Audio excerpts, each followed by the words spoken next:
जी बिल्कुल। नमस्कार, मैं हूं सौरभ द्विवेदी और आप लल्लन टॉप देख रहे हैं। लल्लन टॉप लगातार कोरोना को लेकर आपको अपडेट दे रहा है। साथ में कोरोना के पहले भी और कोरोना की महामारी बीतने के बाद भी वो आपसे वही बात कह रहा है और कहता रहेगा, जिस पर लल्लन टॉप का भरोसा है कि देश में, दुनिया में जिस चीज की सबसे ज्यादा जरूरत है वो है साइंटिफिक टेम्परामेंट। हर चीज पर तर्क, हर चीज को प्रयोग के द्वारा, थ्योरी के द्वारा स्थापित करना और उसमें आद्यतन बदलाव करते रहना। इसीलिए हमारा नारा है कि इस देश में संस्कार खूब है, होने भी चाहिए, अच्छी चीज है, लेकिन संस्कारी के साथ साथ अब इस देश को साइंसकारी होने की जरूरत है। इसलिए इस पूरी चर्चा में हमारे साथ दो डॉक्टर हैं जो यूट्यूबर हैं, उनसे बात करेंगे कोरोना को लेकर जो अलग अलग दावे हो रहे हैं, और मेरा साथ देंगे इसमें मेरे साइंस एडिटर, साइंसकारी के प्रणेता आयुष जी। आयुष जी, सबसे पहले आपका बहुत बहुत स्वागत। फ्रेम में शुक्रिया। आपको नजर आ रहे हैं जिनके पीछे अशोका बुक ऑफ रिकॉर्ड्स का बैनर लगा हुआ है, ऐसे डॉक्टर विश्वरूप रॉय, जो कि इंटरनेट सेंसेशन बने हुए हैं। लल्लन टॉप के बहुत सारे दर्शकों ने हमारे कोरोना के अलग अलग वीडियोस में कमेंट बॉक्स में लिखा कि विश्वरूप के दावों पर आपको क्या कहना है। विश्वरूप तो कह रहे हैं कि कोरोना है ही नहीं, विश्वरूप तो कह रहे हैं कि ये दुनिया की साजिश है। तो उनको आप बुलाइए। दर्शक का आदेश, दर्शकों का आदेश, उसका पालन हो रहा है। तो एक तरफ विश्वरूप के दावे हैं, दूसरी तरफ उनसे संवाद करने के लिए हमारे साथ एक और यूट्यूबर हैं जिनका नाम डॉक्टर परमजीत सिंह है। डॉक्टर सिंह कार्डियोलॉजिस्ट हैं, जसोदा हॉस्पिटल से जुड़े हुए हैं। इन्होंने अकोला के गवर्नमेंट कॉलेज से एमबीबीएस किया, बाद में दूसरे डिप्लोमा वगैरह किए। और डॉक्टर सिंह भी डॉक्टर एजुकेशन के नाम से एक यूट्यूब चैनल चलाते हैं, प्रैक्टिसिंग डॉक्टर हैं। और डॉक्टर विश्वरूप जाम्बिया की एक यूनिवर्सिटी से इन्होंने डायबिटीज पे पीएचडी कर रखी है और ये अपने आप को न्यूट्रिशनिस्ट बताते हैं। तो सबसे पहले तो डॉक्टर विश्वरूप ये बताइए कि आपके कोरोना को लेकर क्या दावे हैं। कोरोना एक फ्लू वायरस है, इन्फ्लुएंजा वायरस है। जैसे फ्लू होता है, हर साल होता है फ्लू, और हर साल लाखों लोग मारे जाते हैं, वर्ल्ड वाइड भी, इंडिया में भी। तो वैसे ही एक फ्लू वायरस है और उससे फ्लू हो सकता है। ज़्यादातर लोगों को फ्लू होगा नहीं, 80% लोगों को कोरोना आएगा भी तो, और होगा भी तो, दैट इज 20% पीपल जिनको एक्चुअली फ्लू होगा, राइट। एंड उनमें से भी जो डेथ होगा that is just 0.1%। That is precisely what is corona. Sir ये मेरा एक सवाल है, ये 0.1% का मोर्टेलिटी रेट आपने कहाँ से देखा है? सर ये 26 March New England Journal of Medicine, हाँ, उसमें से। इसमें से न्यू 26 इंग्लैंड मार्च को वेट कहाँ से देखा है?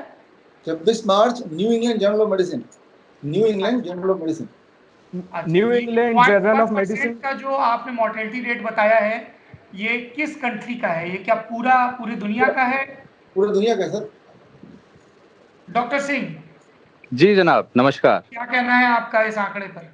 जी बिल्कुल नहीं जी, आंकड़े हर रोज बदल रहे हैं। और अगर आप कंट्री वाइज देखेंगे तो हर कंट्री में आंकड़े अलग हैं।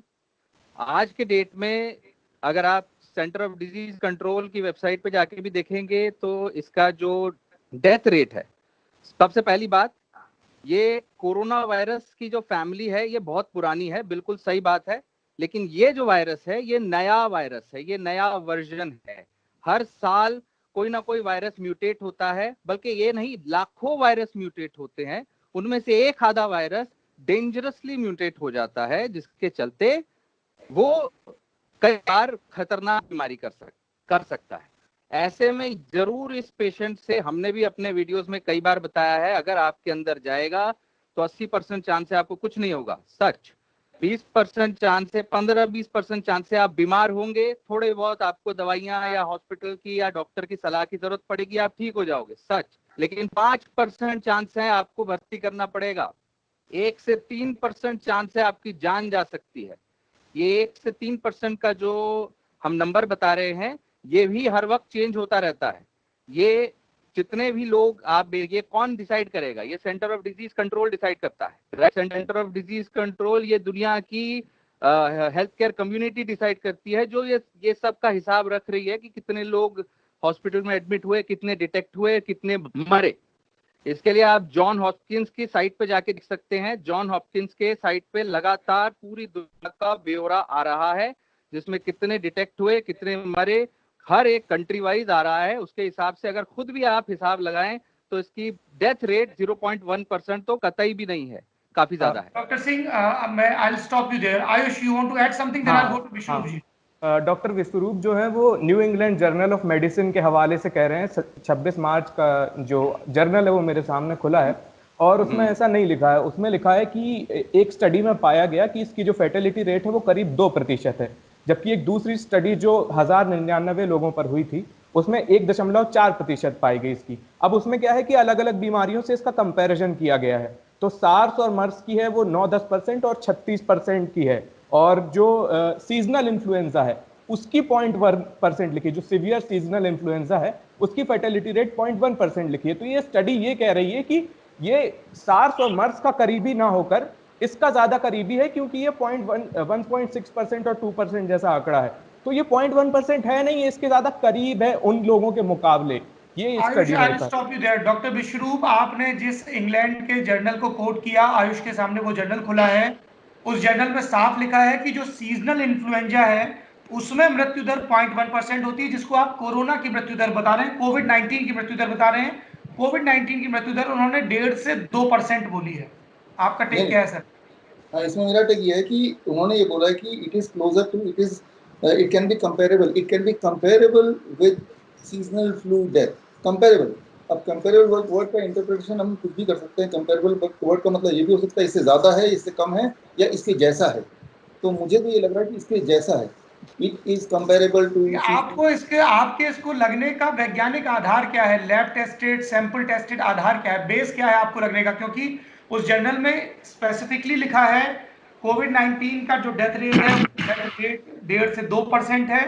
इन्फ्लुएंजा से उसको उन्होंने इसलिए कंपेयर, क्योंकि डेटा के मामले में वो उसके करीब है, डेटा के मामले में करीब है, लेकिन जो डेटा है वो 1.5 से 2% है, 0.1% नहीं है जो आप दावा कर रहे हैं सर। हाँ, इसमें मैं बताता हूँ।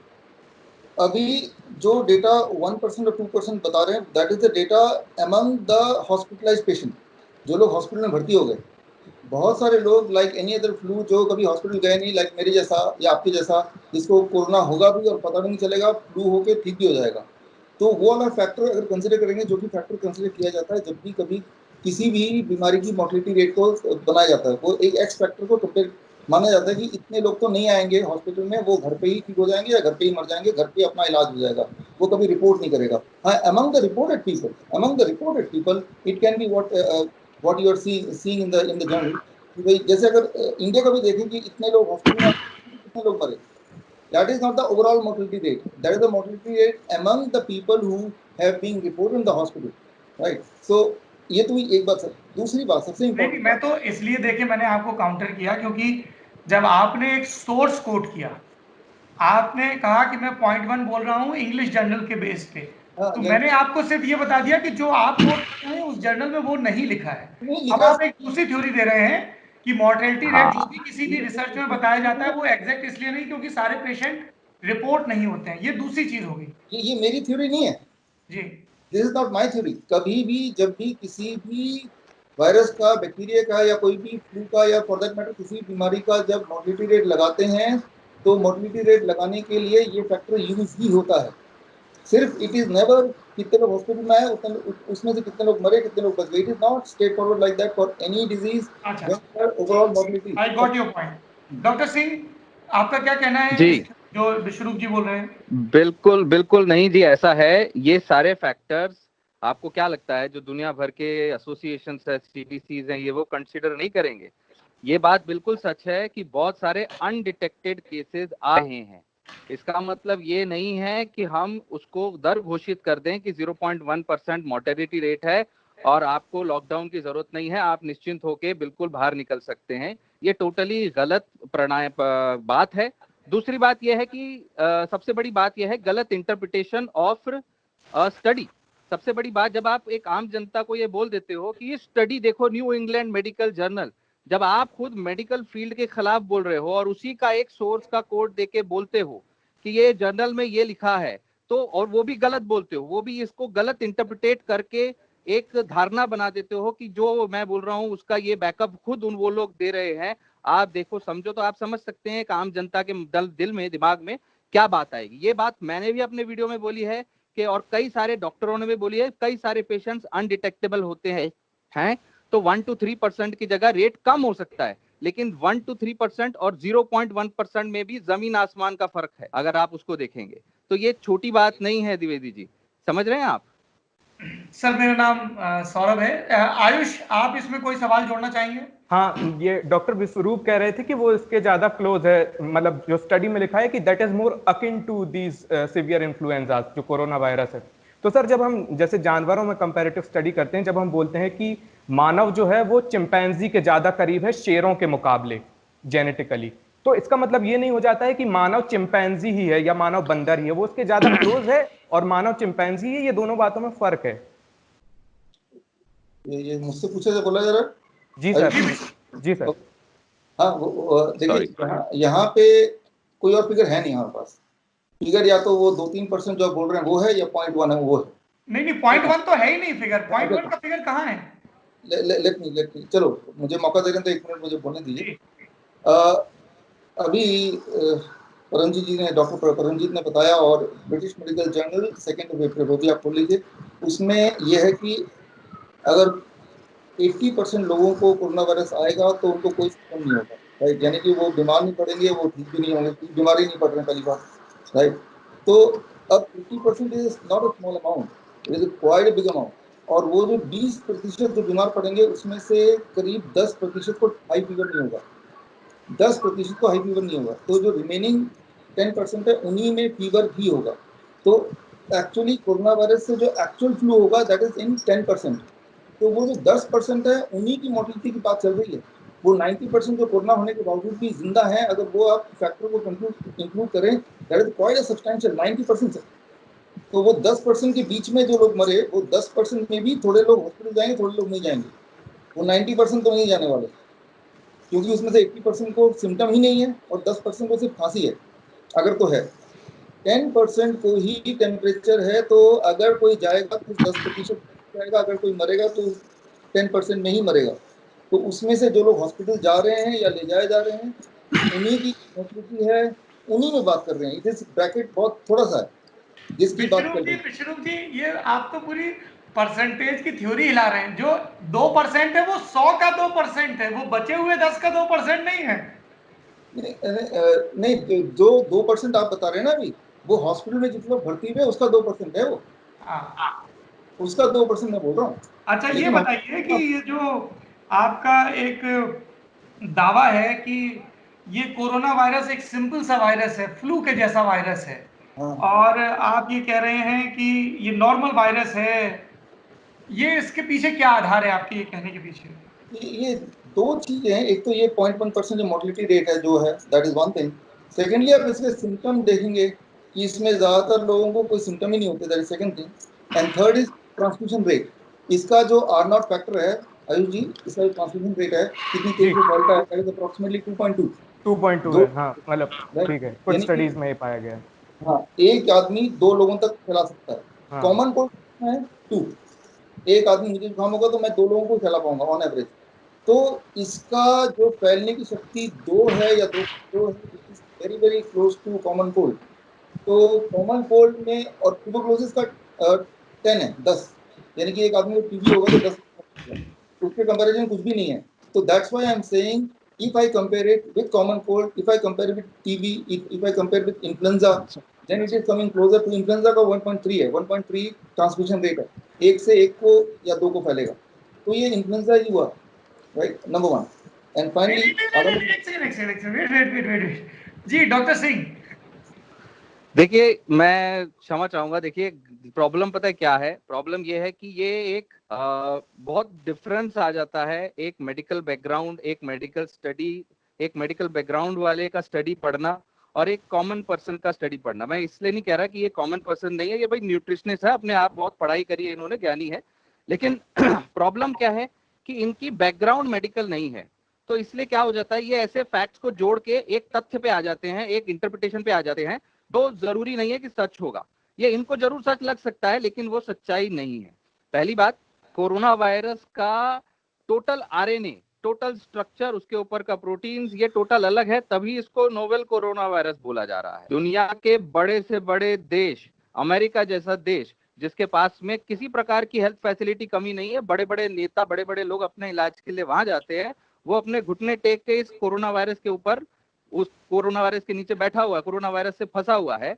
सो अब भी अगर हम ये बोलते हैं कि ये कोरोना वायरस पुराना फ्लू वायरस है, तो फिर सौरभ जी क्या बोल सकता हूं मैं, ये बस ये बात है कि ये आंख बंद करने से अंधेरा नहीं हो जाता है, ठीक है। दूसरी बात, आप अगर स्टडीज की बात करते हैं तो स्टडीज का इंटरप्रिटेशन आप गलत नहीं कर सकते। ऐसा नहीं हो सकता कि 100 लोग अलग इंटरप्रिटेशन कर रहे हैं, आप अलग कर रहे हो और आप सही हो, ऐसा नहीं होता। मैं बोलूं?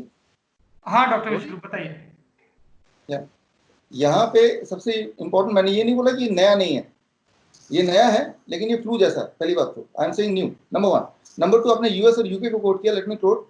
जनवरी महीने में सीडीसी ने बोला था, जनवरी महीने में सीडीसी का क्लेम था कि भाई करीब 17 लाख लोग यूएस में 3-4 महीने में मर जाएंगे, और यूके का क्लेम था कि करीब 5 लाख लोग यूके में मर जाएंगे और करीब 2 लाख से 20 लाख लोग यूएस में मरेंगे। That is the claim of the UK, उनका एस्टिमेशन था, अप्रोक्सीमेशन।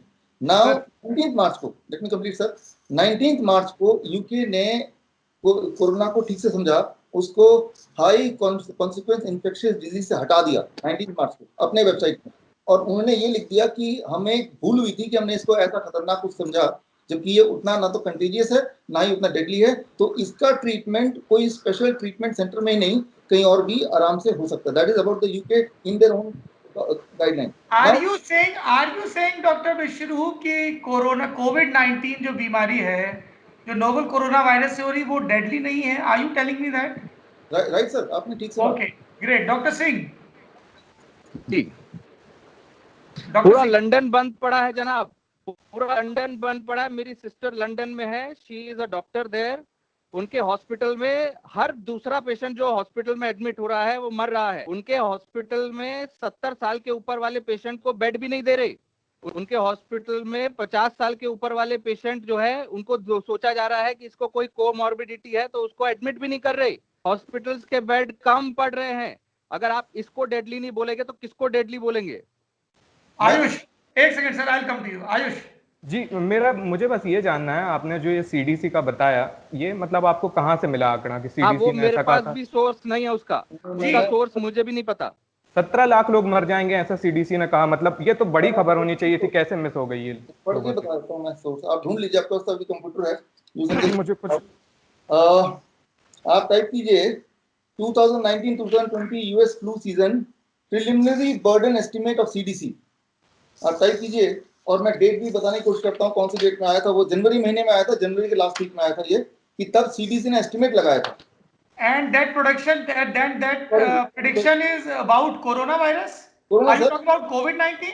और इन्फ्लुएंजा लाइक इलनेस, ये बहुत इंपॉर्टेंट पॉइंट है। related illness. Corona sir, corona की बात कर रहा हूँ मैं। Corona is a family of virus. I am talking about COVID-19. क्या ये prediction COVID-19 के बारे में था? हाँ, कोविड-19 में था। Is it clearly mentioned? हाँ, आप देखिए तो सही।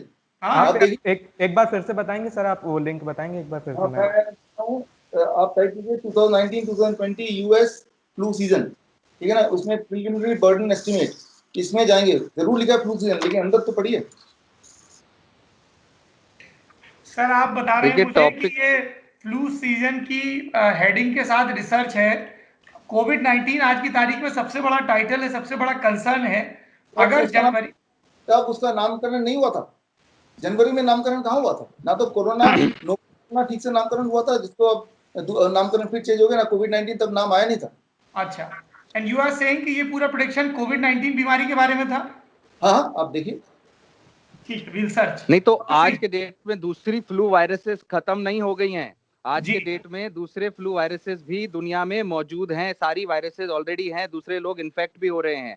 हमारे अस्पतालों में आने वाले हर पेशेंट जो सर्दी खांसी से आ रहा है या उसको सांस फूल रही है, उसको कोविड के लिए टेस्ट किया जा रहा है, लेकिन सबको कोविड नहीं है। ऐसा नहीं है कि दूसरे लोग मरना बंद कर दिए हैं, बिल्कुल भी नहीं। डॉक्टर सिंह ये कह रहे हैं विश्वरूप जी कि आप जो डेटा बता रहे हैं वो नॉर्मल जो फ्लू वाली बीमारियां हैं उनके बारे में प्रेडिक्शन है, it has nothing to do with कोविड-19। आप चेक कर लो ना, आप चेक कर लो, मैं तो रेफरेंस दे रहा हूं, नहीं तो मैं प्रिंट आउट भी मैं भेज सकता हूं। नहीं, आपने जो बताया है उसको तो हम अलग से चेक करेंगे ही, लेकिन फिलहाल मैं ये कह रहा हूं कि आप ही की फ्रेटर्निटी के एक डॉक्टर हैं जो कह रहे हैं कि ये आप जो बता रहे हैं ये फ्लू का डेटा है, ये कोविड-19 का डेटा नहीं है। Can you read any particular line from the research जिसमें क्लियरली मेंशन हो इस बीमारी के बारे में? मैं पढ़ के सुनाऊं? जी please. US Center of Disease Control and Prevention predicted in the month of April from 2 lakh to 2 lakh to 1.7 million, 200,000 to 1.7 million death due to coronavirus this season in US alone. अब ये पूरा line बढ़ गया, ये आप type कीजिए, आप देखिए आपको क्या मिलता है, पहली बार। और यूके का जो प्रिडिक्शन था जनवरी महीने का, यूके का कोविड-19 के बारे में, दैट वाज, इसमें नोवेल कोरोना वायरस नहीं लिखा है, इसमें कोरोना वायरस लिखा है। Corona virus is a big family, अगर लिखा भी है तो, क्या नोवेल कोरोना वायरस लिखा है डॉक्टर बिश्रू? देखिए मेरे पास तो मेरा टेक्स्ट है, इसमें नहीं लिखा है, लेकिन आप लिखा है ना, जनवरी महीने में इट वाज नॉट क्लियर, इसको नोवेल बोले, इसको कोविड बोले, इसको क्या बोले, but they were referring to this. आप एक बार देख लीजिए, क्लियर कर लीजिए। नंबर 1, अगर ये बताइए कि जनवरी के महीने में क्लियर नहीं था तो आपने कैसे कनेक्ट कर दिया कि ये कोविड-19 के बारे में बात हो रही है? मैंने ऐसे कनेक्ट किया है, न्यूयॉर्क टाइम्स का मैं आपको ढूंढ के दिखाता हूं। अब न्यूयॉर्क टाइम्स का मार्च महीने में आया, आई जस्ट फाइंड आउट कि उन्होंने तब रेफर किया कि जनवरी महीने में जो उन्होंने रेफर किया था, that was a wrong estimation, because of that all this chaos happened. Number 1। Number 2, UK ने भी जो 19 मार्च को अपना स्टेटस चेंज किया, तब उस 19 मार्च को आप देखिए, आप जस्ट टाइप कीजिए, आपको सारा कुछ मिल जाएगा। एक वर्ड टाइप करना आपको, one word only, high consequence infectious disease, right. HCID type करेंगे, यूके टाइप करेंगे, सारा आ जाएगा कि तब क्या प्रेडिक्ट किया था और हुआ क्या। And they are saying we have estimated wrongly, हमारी गलती थी। ये वो गलती वर्ड यूज करें सर। एंड डॉक्टर सिंह आप क्या बोलना चाहते हैं इस पे? जी देखिए सौरभ जी, HCID का जो कॉन्सेप्ट है उसमें बहुत जरूरी है डेथ रेट बहुत ज्यादा होना, जैसे इबोला वायरस की है, जैसे बर्ड फ्लू की है, कि जिसको होगा उसको बहुत ज्यादा चांस है कि वो मर जाएगा, 60% चांस, 15% चांस। तो जब इतना हाई चांस होता है तो उस एक इंसान से उसको दूसरे को जानने नहीं दिया जा सकता।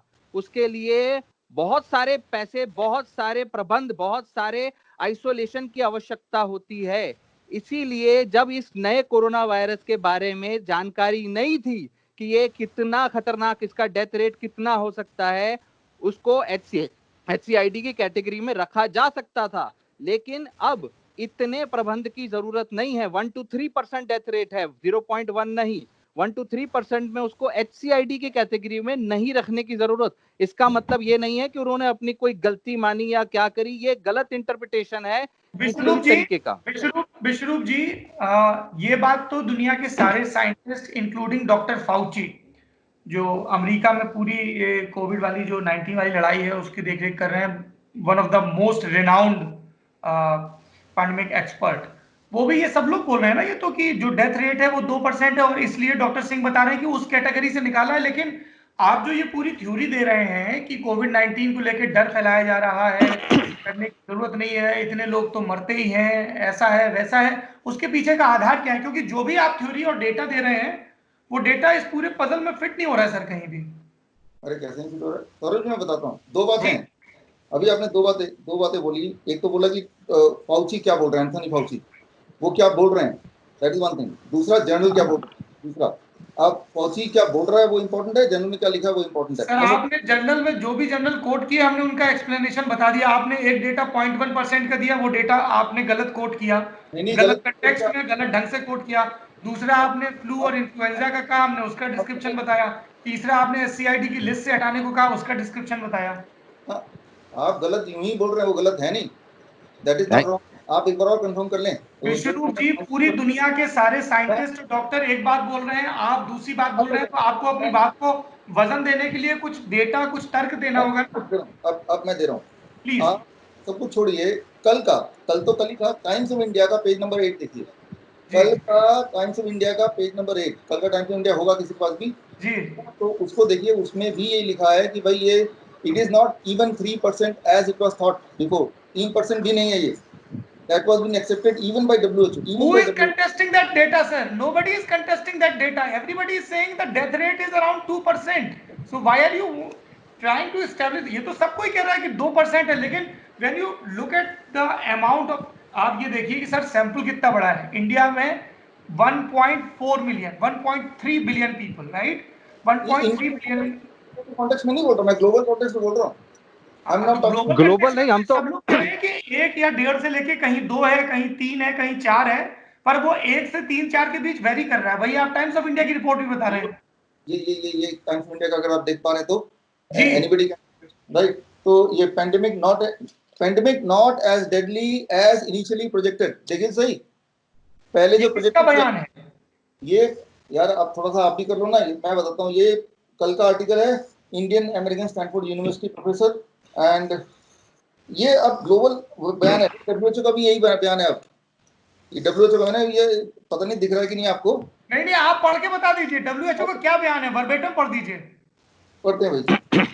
The WHO too has acknowledged more recently that COVID-19 death rate is between 3 to 4% of reported cases, right?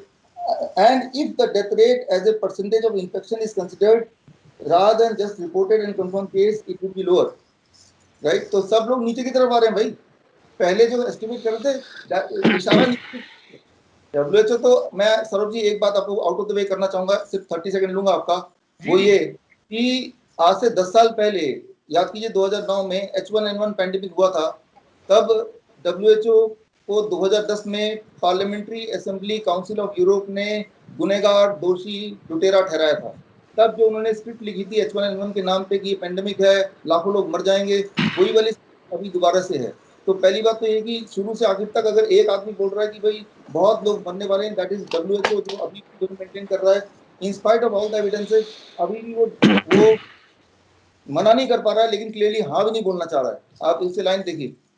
Doctor विश्वरूप, आप लगातार वही बात कह रहे हैं। आपने फिर से डब्ल्यूएचओ का हवाला देके यही बात कही कि 3% या 4% है। डॉक्टर सिंह और Ayush of the report, sir reported का ही होगा ना? सर रिपोर्टेड का ही होगा ना? आप ये बताइए कि जहां पे जांच ही नहीं हुई, जहां, अब एक बात बताइए, मान लीजिए एक आइलैंड है, उस आइलैंड पे एक बीमारी फैली, उस बीमारी से कुछ लोग ठीक हुए, कुछ लोग मर गए, कुछ लोग इलाज के बाद ठीक हो गए, लेकिन जब वो सैंपल ही दुनिया के सामने नहीं है तो उसको तो आप अकाउंट में ले ही नहीं सकते हो। आप हमेशा जो पूरी आपकी जो डेटा होती है, रिसर्च होती है, वो हमेशा रिपोर्टेड केसेस पे ही होती है ना सर। अनरिपोर्टेड केसेस में लोग मरे कि जिए नहीं पता ना सर। अनरिपोर्टेड, सौरभ जी, जब भी इस तरह का डेटा आता है ना, कि मोर्टलिटी रेट का स्पेशली बात कर रहा हूँ, बाकी चीजों में नहीं बात कर रहा हूँ, अजीत जी आप इसको एग्री करेंगे कि जब भी कभी डेटा आता है, आयुष सॉरी आयुष, जब भी कभी डेटा आता है तो सैंपल में ये एक फैक्टर जरूर लेते हैं अनरिपोर्टेड केस का। और अनरिपोर्टेड केस कैसे पता चलेगा? वो एक सैंपलिंग करते हैं, सिर्फ हॉस्पिटल में कितने लोग गए वर्सेस कितने लोग उनमें से वापस घर गए और कितने लोग मर गए, that is not the thing. हाँ, अगर हॉस्पिटल वर्सेस कितने लोग मर गए, that is 3 to 4%, I agree, but it is not about that. मैं पॉइंट बोल रहा हूँ ओवरऑल मॉर्टिलिटी का। That is not 3 to 4%। जितने हॉस्पिटल पहुंचे, अगर उसमें डेथ रेट देखेंगे आप तो 40-50% तक पहुंच जाएगा। ज्यादातर पेशेंट्स को टेस्टिंग के बाद हॉस्पिटल में भर्ती नहीं किया जा रहा है, घर पे ही आइसोलेशन में, क्वारंटाइन में रखा जा रहा है, या कोविड केयर सेंटर्स में, या कोविड दूसरे सेंटर में इंडिया में रखा जा रहा है। अस्पताल में इतने बेड ही नहीं है। इंडिया के बारे में अगर बात करें, खाली पूरे दुनिया में भी वैसे ऐसी सिचुएशन है, अस्पतालों में इतने आईसीयूज भी नहीं है, बेड ही नहीं है। जो पेशेंट वेंटिलेटर पे जाता है उनमें से 25-26% पेशेंट बच नहीं पाते हैं। ये छोटी बात नहीं है, ये प्रॉब्लम है। देखिए, प्रॉब्लम ये नहीं है, ये अल्टीमेटली इशू, गलती इनकी नहीं है सौरभ जी। अल्टीमेट इशू क्या हो जाता है, कॉमन पर्सन के पॉइंट ऑफ व्यू से ये देख रहे हैं। और अगर हम इनकी बात भी माने, अगर बोलने भी चाहें कि भाई साहब चलो दुनिया जो कह रही है गलत है, ये जो कह रहे हैं वो सही है, लेकिन इनके अगर आप वो देखोगे कि भाई, अगर देखिए डॉक्टर फॉची उसके वर्ल्ड रिनाउंड एक्लेम्ड एक डॉक्टर हैं, जिनकी क्वालिफिकेशन, जिनके उसके हिसाब से हम बोल सकते हैं हाँ भाई इन्होंने बोला तो हम मान सकते हैं।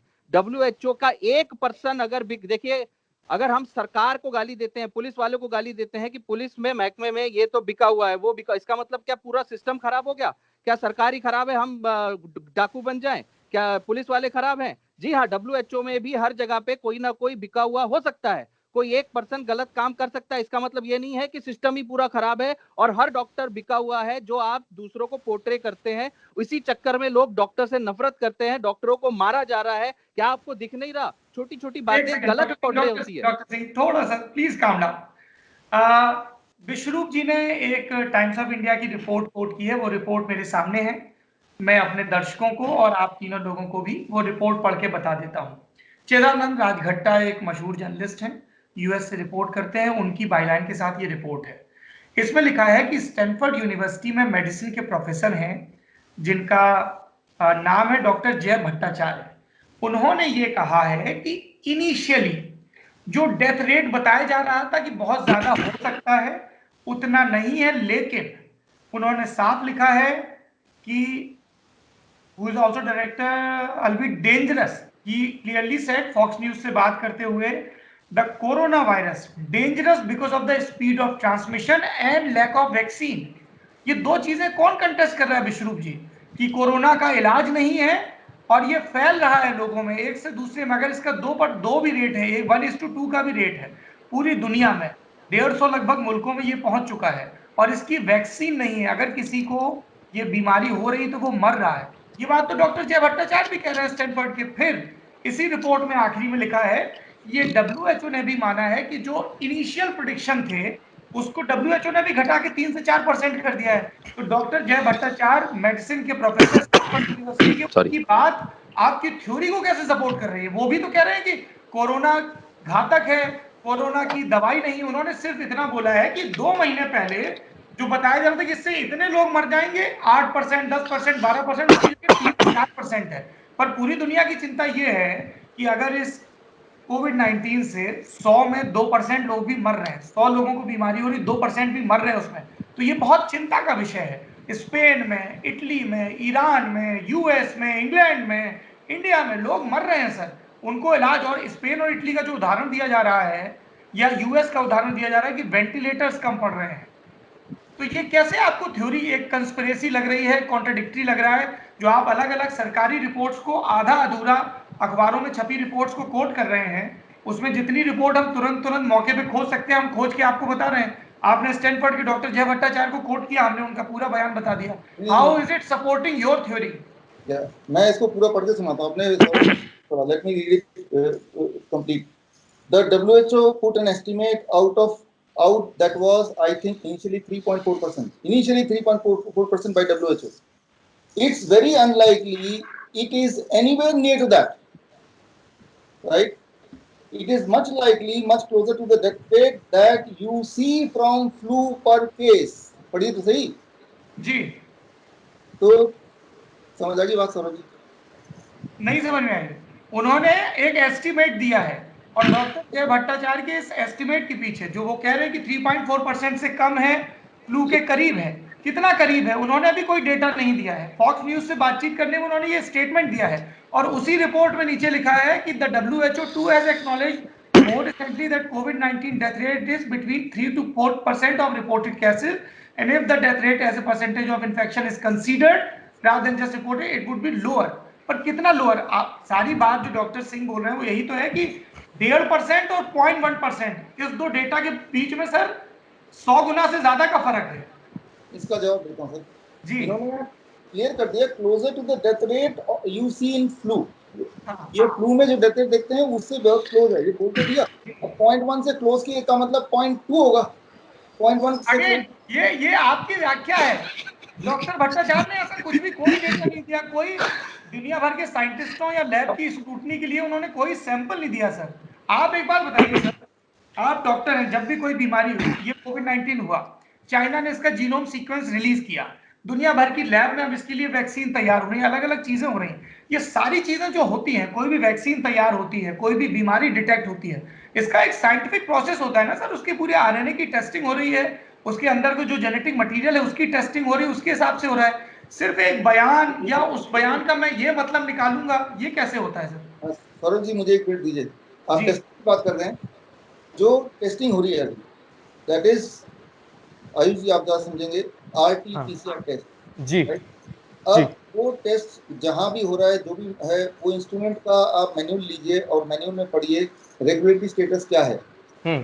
Regulatory status is it is to be used only for research purpose and not for the diagnostic purpose. ये regulatory status of the test being used, number 1. Number 2, inventor, RT-PCR test का inventor, ये PCR test का inventor कौन है? Kary Mullis। उन्होंने ही बोला था this test should not be used to detect the virus itself, right? वो अगर चाहते हैं मैं दे देता हूँ उसका कोटेशन।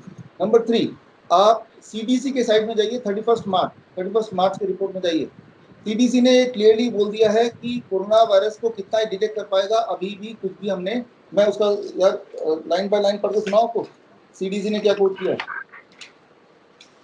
या the performance of this test has not been established for treatment of 2019 nCoV infection. ये status of CDC 2019 nCoV real time RT-PCR diagnostic panel as on 30 sorry not 31 March, as on 30 March 2020। और उसमें ये भी लिखा है sir, 3 line लिखे हैं, false positive is more likely when prevalence is moderate और लो। भारत में प्रेवलेंस इज लो, और भारत में प्रेवलेंस वी कैन से लो, तो जहां पे भी लो प्रेवलेंस होगा वहां फॉल्स होगा। तो CDC की बात माने तो ये परफॉर्मेंस, ये जो टेस्ट है, ये कभी भी उन्होंने ये परफॉर्मेंस कैसा होगा एस्टेब्लिश ही नहीं हुआ आज तक। अगर उस टेस्ट के मैन्युफैक्चरर की बात माने, जिसने इस टेस्ट को बनाया है, जो आपको बेच रहा है, उसने पहले लाइन में लिख दिया regulatory status it should be used for research not for the diagnostic of a patient. पहले लाइन में लिख दिया। किसी भी मैन्युफैक्चरर का मैनुअल लीजिए, आप बोलिए मैनुअल दीजिए मुझे, उसका पहला पेज देखिए, सबसे ऊपर देखिए, ये हो गया दूसरा। तीसरा FDA में भी लिखा है अंडर इमरजेंसी यूसेज डायग्नोस्टिक। अच्छा, अंडर इमरजेंसी यूसेज डायग्नोस्टिक का मतलब क्या है, मैंने FDA में जानने की कोशिश की। उसका मतलब है ऐसे इंस्ट्रूमेंट को अप्रूव करना जिसकी कभी भी टेस्टिंग ना हो, जो अप्रूवल मिली ना हो, और अंधाधुन अप्रूव करना, that is called under emergency. For example मैं एक 10 सेकंड और लूंगा आपका कि मान लो, I'll come to you, Dr. Singh. Let him finish. जी हाँ बोलिए शुरू जी। 10 सेकंड लूंगा। मान लो यहाँ पे हमारा ड्राइविंग लाइसेंस बनाने जाते हैं, वहां पे एक विंडो खुल जाए कि इमरजेंसी, किसी को इमरजेंसी है तो उसको टेस्ट करने की जरूरत नहीं है, ड्राइविंग लाइसेंस लेने के लिए बस लाइसेंस ले लो और गाड़ी चला लो रास्ते में, क्योंकि आपको जल्दी में है। तो दैट्स वाई FDA का भी एक विंडो है जहाँ पे वो कभी कभी अप्रूवल उन इंस्ट्रूमेंट की पहले से कोई भी रिकॉर्ड नहीं है कि ये काम करता है क्या, इसका कितना एफिकेसी है, इसका पॉजिटिव फॉल्स पॉजिटिव कितना आएगा, फॉल्स नेगेटिव कितना आएगा। तो right from FDA to CDC to inventor to manufacturer, and उसके अलावा भी आप देखिए 27th of Feb journal of American medical association, और इसमें वुहान का 4 पेशेंट का केस रिकॉर्ड दिया हुआ है, जस्ट टू टेस्ट की ये टेस्टिंग मशीन ठीक है कि नहीं, ये इंस्ट्रूमेंट ठीक है कि नहीं। 4 पेशेंट को उन्होंने विदा कर दिया कि भाई ये नेगेटिव हो गए, घर जा सकते हैं। घर जाने के 13 डे बाद, ऑन एवरेज 13 डे बाद दोबारा टेस्ट किया and they found to be positive. तो इस पॉजिटिव का मतलब क्या, दोबारा उनको कोरोना हो गया, या फिर पहले कोरोना ऑलरेडी था और वो कोरोना गलती से फॉल्स नेगेटिव था। ठीक है विश्वरूप जी, आपकी बात सुन ली। अब मैं डॉक्टर सिंह और आयुष के पास जाऊंगा। पहले डॉक्टर सिंह। जी, मैं इसको पूरा विस्तार से बताना चाहूंगा। ये बहुत अच्छा एग्जाम्पल है गलत इंटरप्रिटेशन का, और जो मैं बताना चाहूंगा, देखिए जब भी एक पेशेंट, एक मान के चलिए कि 100 पेशेंट है जिनको सांस की बीमारी है, वो आप अस्पताल आ रहे हैं, और 100 के 100 को सांस फूल रहा है, बुखार है, सर्दी है, खांसी है। अब ये डिसाइड कौन करेगा कि उस किस पेशेंट को बैक्टीरिया है, किसको कोरोना वायरस है, किसी को फ्लू वायरस है, किसी को इबोला है, किसी को इन्फ्लुएंजा है, H1N1 है? ये डिसाइड कौन करता है? ये टेस्ट नहीं करता, ये डॉक्टर करता है। ये डॉक्टर क्यों डिसाइड करता है? क्योंकि टेस्ट में फॉल्स पॉजिटिव रेट्स होते हैं। जब एक पेशेंट सिम्टम के साथ आता है, उस पेशेंट का कोविड-19 टेस्ट होता है। एसिम्प्टोमेटिक पेशेंट जो अस्पताल में आ रहे हैं ना बिना किसी सिम्टम के, उनका भी कोविड-19 टेस्ट किया जाता है। उनका भी किया जाता है कि उनके अंदर भी एसिम्प्टोमेटिक केस हो सकता है, जरूरी नहीं है सिर्फ सिम्टम वाले का होगा। एक सिम्टम वाले पेशेंट का कोविड-19 टेस्ट होता है, बैक्टीरियल इन्फेक्शन का टेस्ट होता है, एक्सरे होता है, सीटी स्कैन होता है, पेशेंट की हिस्ट्री एनालाइज की जाती है, वो कहां से आया, उसके आसपास कोई कोविड-19 पेशेंट है नहीं है, उसकी प्रोग्रेस देखी जाती है, उसके WBC काउंट देखे जाते हैं कि WBC काउंट तो नहीं बढ़ रहे हैं, उसके चेस्ट में बैक्टीरियल इन्फेक्शन जैसा तो नहीं है, दूसरे कोई वायरल इन्फेक्शन जैसा तो नहीं है, और फिर एक प्रोफेशनल डॉक्टर डिसाइड करता है कि हाँ इसको हमारे ओपिनियन के अनुसार कोविड-19 ही है, नहीं इसको कोविड-19 प्लस बैक्टीरियल इन्फेक्शन है, इसको ये फलाना फलाना बीमारी है, इसको ऐसे ट्रीट करना चाहिए। इसमें हर एक दुनिया का टेस्ट मदद करता है। अगर आप फॉल्स पॉजिटिव की रेट देखेंगे तो 99% रेट इन्होंने बताया कि वो अपने सारे वीडियोस में कि PCR टेस्ट 99% पॉजिटिव आता है, 1% फॉल्स पॉजिटिव आता है। ये गलत है, वो 99 नहीं, वो 50% ही पॉजिटिव बताता है, 50% गलत बताता है। अगर आप स्टडी देखोगे तो जो सच्चाई है, लेकिन ये गलत है, ये सोच गलत है कि डॉक्टर सिर्फ इसके बेसिस पे पेशेंट को वेंटिलेटर पे डाल देगा या इसको HIV मेडिसिन दे देगा और मार देगा। ये गलत सोच है, ऐसे डायग्नोसिस नहीं होता। इसके साबित होता है कि आपका इंटरप्रिटेशन गलत है, आपको मेडिकल वो नॉलेज नहीं है कि एक्चुअल ट्रीटमेंट हो कैसे रहा है। एक्चुअली में पेशेंट्स की क्लिनिकल डायग्नोसिस बहुत जरूरी होती है और ये सारे टेस्ट आपकी मदद करते हैं, एक डॉक्टर को इशारा देते हैं। इसमें ये इस टेस्ट को अभी फिलहाल इन्होंने स्टडी पर्पस से क्यों रखा हुआ है, क्योंकि अभी तक इसके डेटा नहीं है कि कितने % लोगों में टेस्ट होगा। तो और इसमें जो प्राइमर इस्तेमाल होता है पीसीआर में, उस प्राइमर में अगर आप एक्चुअल डेटा, मेरा वीडियो भी है यूट्यूब पे, उसमें डाल के देखें, हर कंट्री अलग प्राइमर इस्तेमाल कर रहा है और वो प्राइमर पे डिसाइड होता है आगे चल के कि कौन से प्राइमर से जो डिटेक्टिविटी रेट है वो सबसे ज्यादा आएगा। तब फिर FDA आगे के लिए, क्योंकि ये वायरस आगे भी रहेगा, तो आगे के लिए उसको बोलेगा कि ये टेस्ट इस प्राइमर से होगा और दूसरे प्राइमर से नहीं होगा। इस तरह डिसाइड होता है कि पीसीआर की एक्यूरेसी कौन सा प्राइमर यूज करके होगी। अभी फिलहाल ये इमरजेंसी सिचुएशन है, तो हर कंट्री अपना प्राइमर बना के एक RNA सीक्वेंस से लेके एक छोटा हिस्सा, कोई इतना कोई पूरा हिस्सा लेके प्राइमर पे स्टडी कर रहा है। ये क्लासिकल मिस इंटरप्रिटेशन। दूसरी बात, ओके जी जी बोलिए बोलिए बोलिए। हाँ, दूसरी बात जो इन्होंने कही, एक पेशेंट जो डिस्चार्ज होके चला गया 15 दिन बाद फिर इन्फेक्ट हो गया, री इन्फेक्शन इज पॉसिबल। याद रखिए, जब अगर आपके अंदर वायरस गया, वो वायरस की एक कॉलोनी गई, एक ग्रुप गया, बहुत सारे वायरसेस गए, उसको आपके इम्यून सिस्टम ने या दवाइयों ने या खुद वो वायरस आपके इम्यून सिस्टम ने मार दिया, खत्म कर दिया, कम कर दिया, वायरल लोड कम कर दिया। अब आपके इम्यून सिस्टम के पास उसके खिलाफ एंटीबॉडीज हैं, इम्यूनिटी है। अब आपके पास एक तरीके से इम्यूनिटी है, हर्ड इम्यूनिटी जैसे इम्यूनिटी बोलते हैं ना, वो इम्यूनिटी का एक पार्ट है। मतलब ये नहीं कि आपके अंदर फिर वायरस नहीं आ सकता, वो साल भी आ सकता है, अगले दिन भी आ सकता है, अगले साल भी आ सकता है। अगले साल जब आपके अंदर वायरस आएगा या जब अगली बार आएगा, तब आपके पास ऑलरेडी एंटीबॉडीज हैं, तो आप उतने ज्यादा बीमार नहीं होंगे। बिल्कुल यही काम जो वैक्सीन करती है वो आपके साथ खुद हो गया, इसलिए री इन्फेक्शन पॉसिबल है। इसको भी मैंने अपने वीडियोस में समझाया हुआ है। Okay Ayush, your turn. Sir मुझे थोड़ा समय दीजिएगा। सर आपने ये एक मैनुअल यूसेज मैनुअल का टेस्ट किट का जिक्र किया, आप अपनी वीडियोस में भी उसका जिक्र करते रहे हैं, तो मैंने उसका वो स्क्रीनशॉट देखा था और मैनुअल के लिए मैंने सर्च किया, तो मेरे ख्याल से जिसका आप जिक्र कर रहे हैं जो स्क्रीनशॉट था वही खुला हुआ है।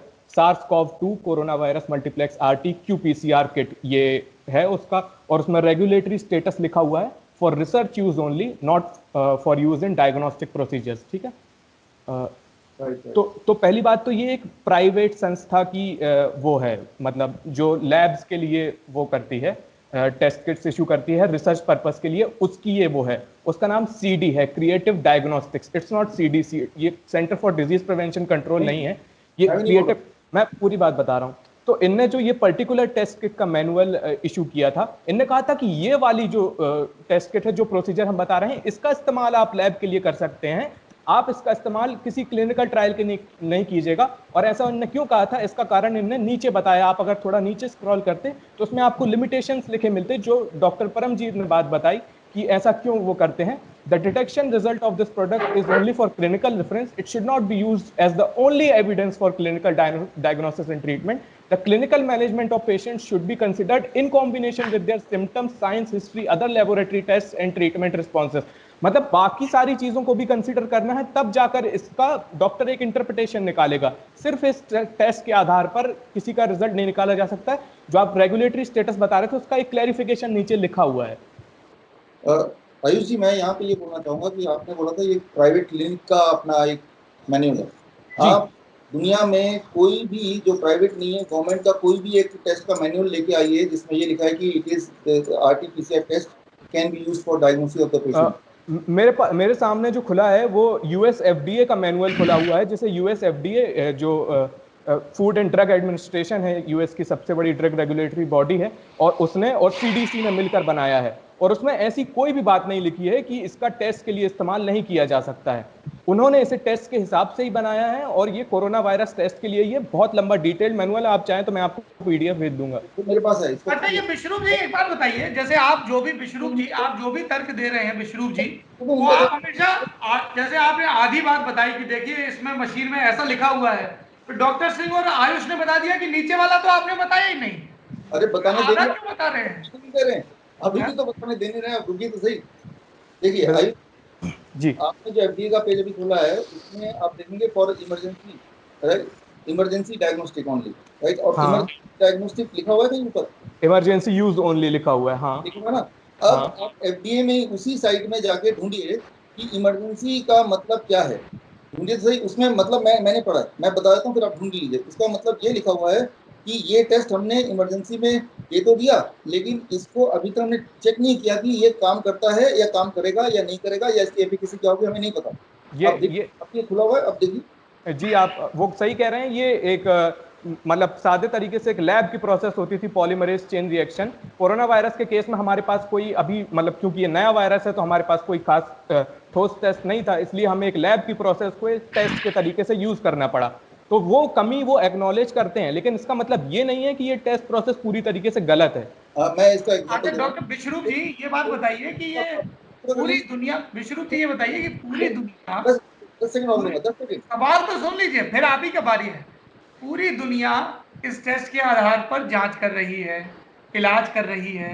जिन लोगों तक इलाज नहीं पहुंच पा रहा या जिनकी वल्नरेबिलिटी ज्यादा है क्योंकि वैक्सीन नहीं है ना, वो लोग मर भी रहे हैं। और आप डेथ रेट पर भी सवाल उठा रहे हैं, आप बीमारी के नामकरण पर, आप बीमारी की टेस्टिंग पे, आप हर चीज पे सवाल उठा रहे हैं। तो क्या ये पूरी दुनिया ने मिलकर एक कॉन्स्पिरेसी खड़ी कर दी, क्या है ये?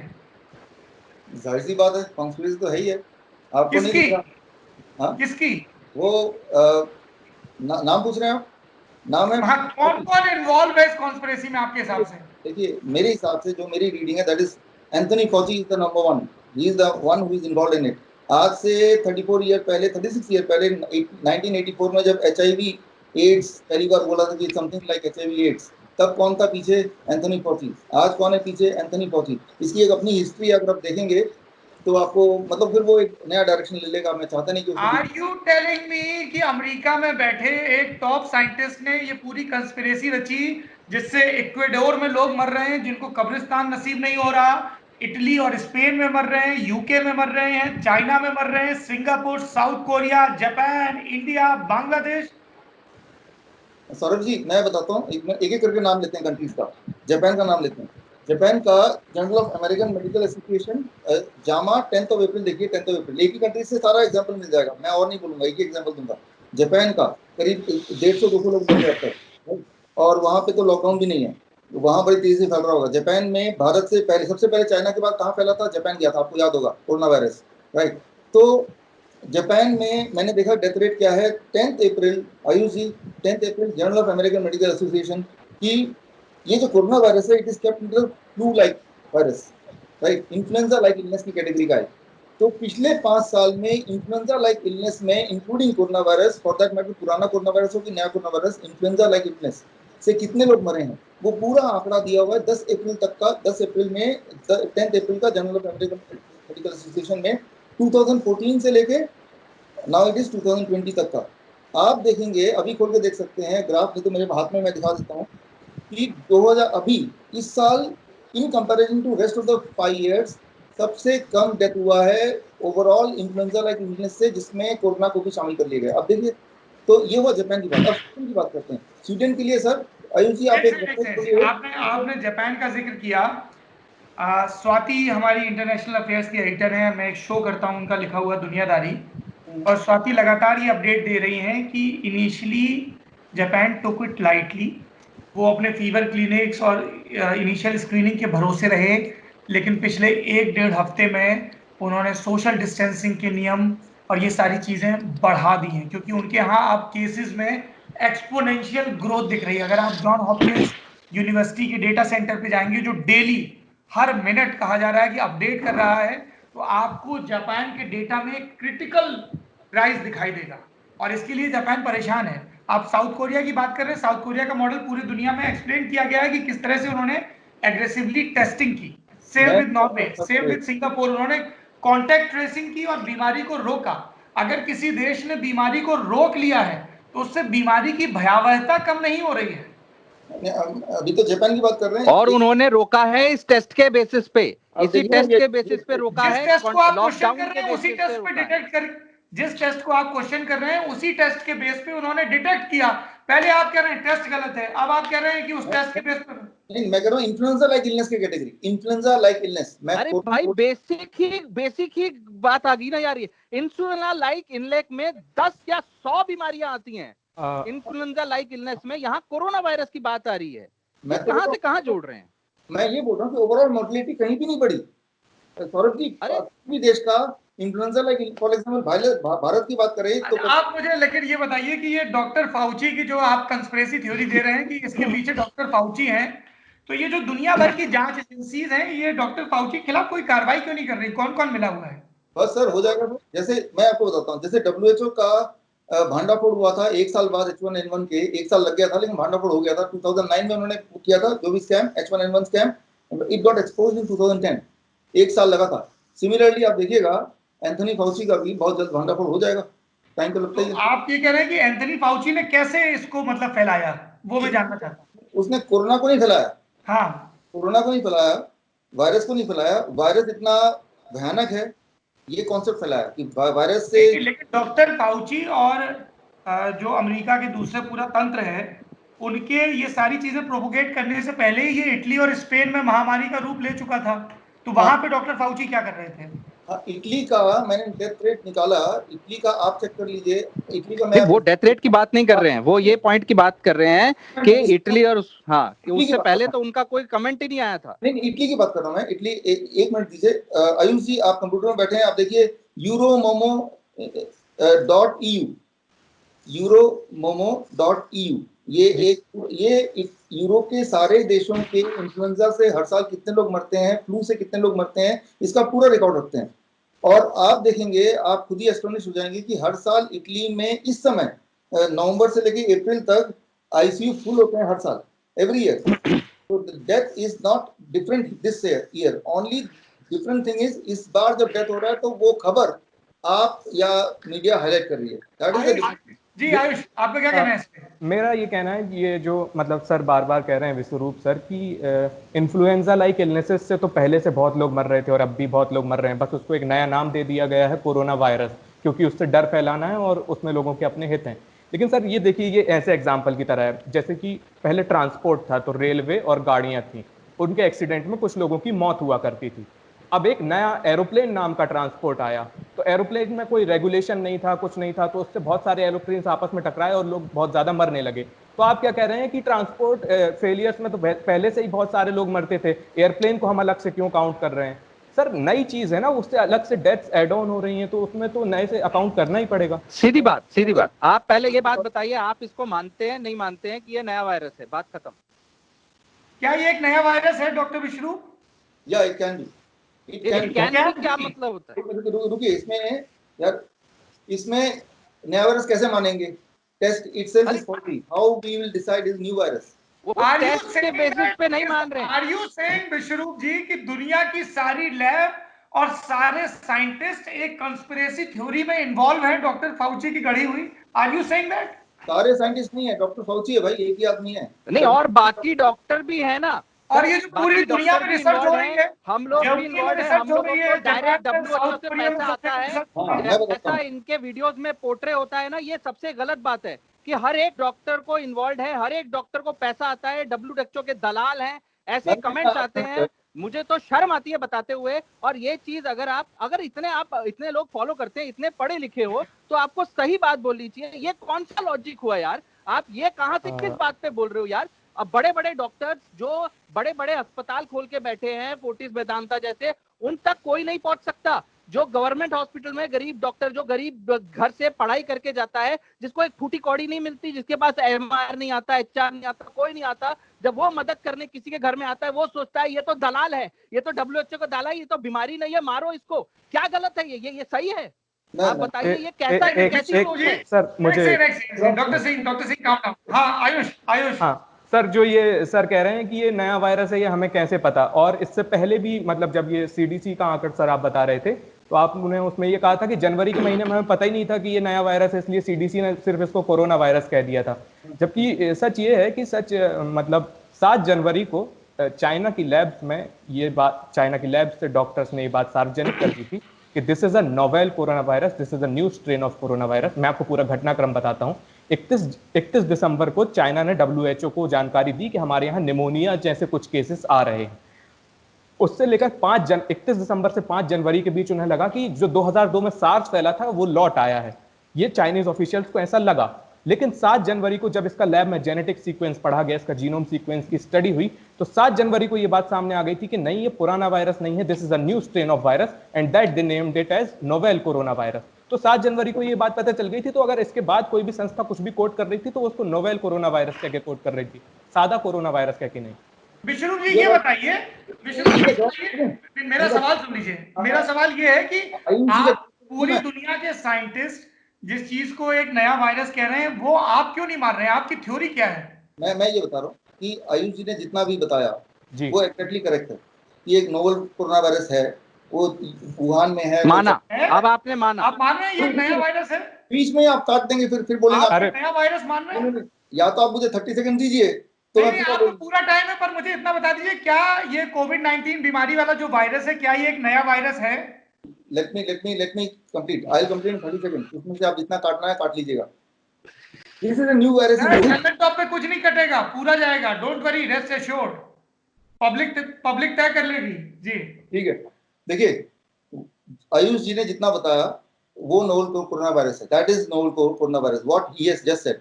ठीक है ना, उसमें कोई कॉन्फ्लिक्ट नहीं। मैं ये बोल रहा हूँ कि यहाँ पे भारत के कॉन्टेक्स्ट में जब ये डिसाइड हो रहे हैं कि ये नोवेल कोरोना वायरस का पेशेंट है based on a test which itself is not reliable, तब वो नोवेल कोरोना वायरस है कि नहीं, that is a question mark. That may not be a novel corona virus, that may be something else.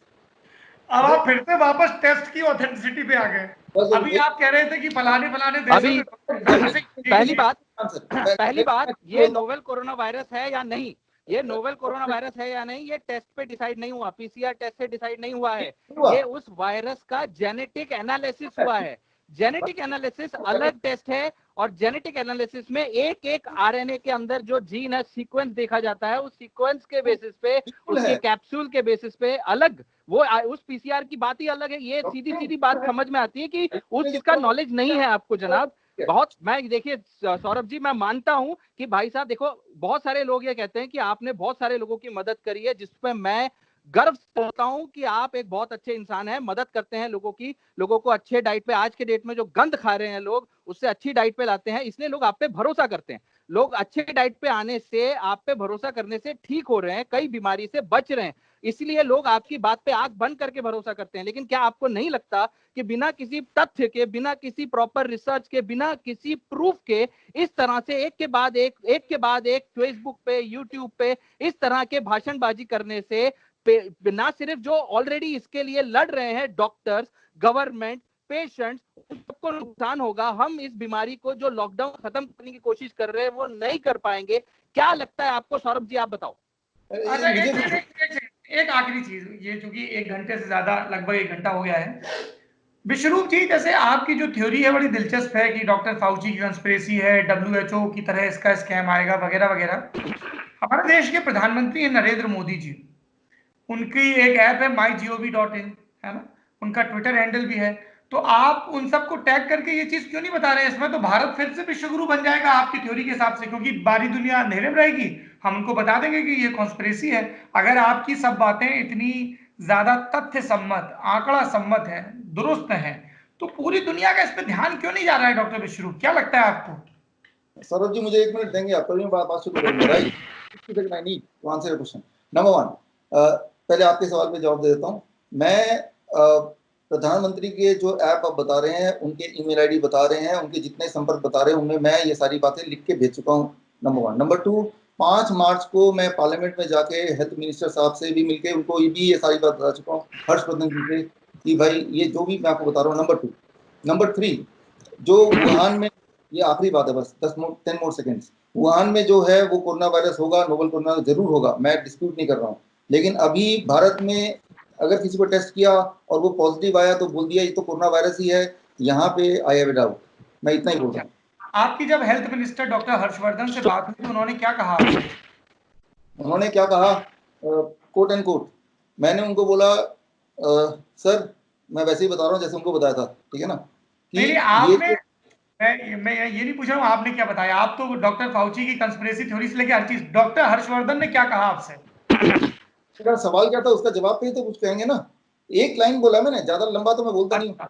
मैंने उनको बोला sir ये एक सिंपल फ्लू वायरस है, ये तो 2-4 दिन में लोग वैसे भी ठीक हो जाएंगे, इसके लिए इतना बड़ा ये जो प्रिकॉशन या तब ये लॉकडाउन नहीं था, लेकिन तब बहुत सारे स्कूल बंद हो गए थे, तब जस्ट बंद ही हुए थे उस दिन, तो इसकी सर क्या जरूरत है, रादर आप मुझे कुछ पेशेंट दीजिए, मैं इसको ठीक करके दिखाता हूँ सर।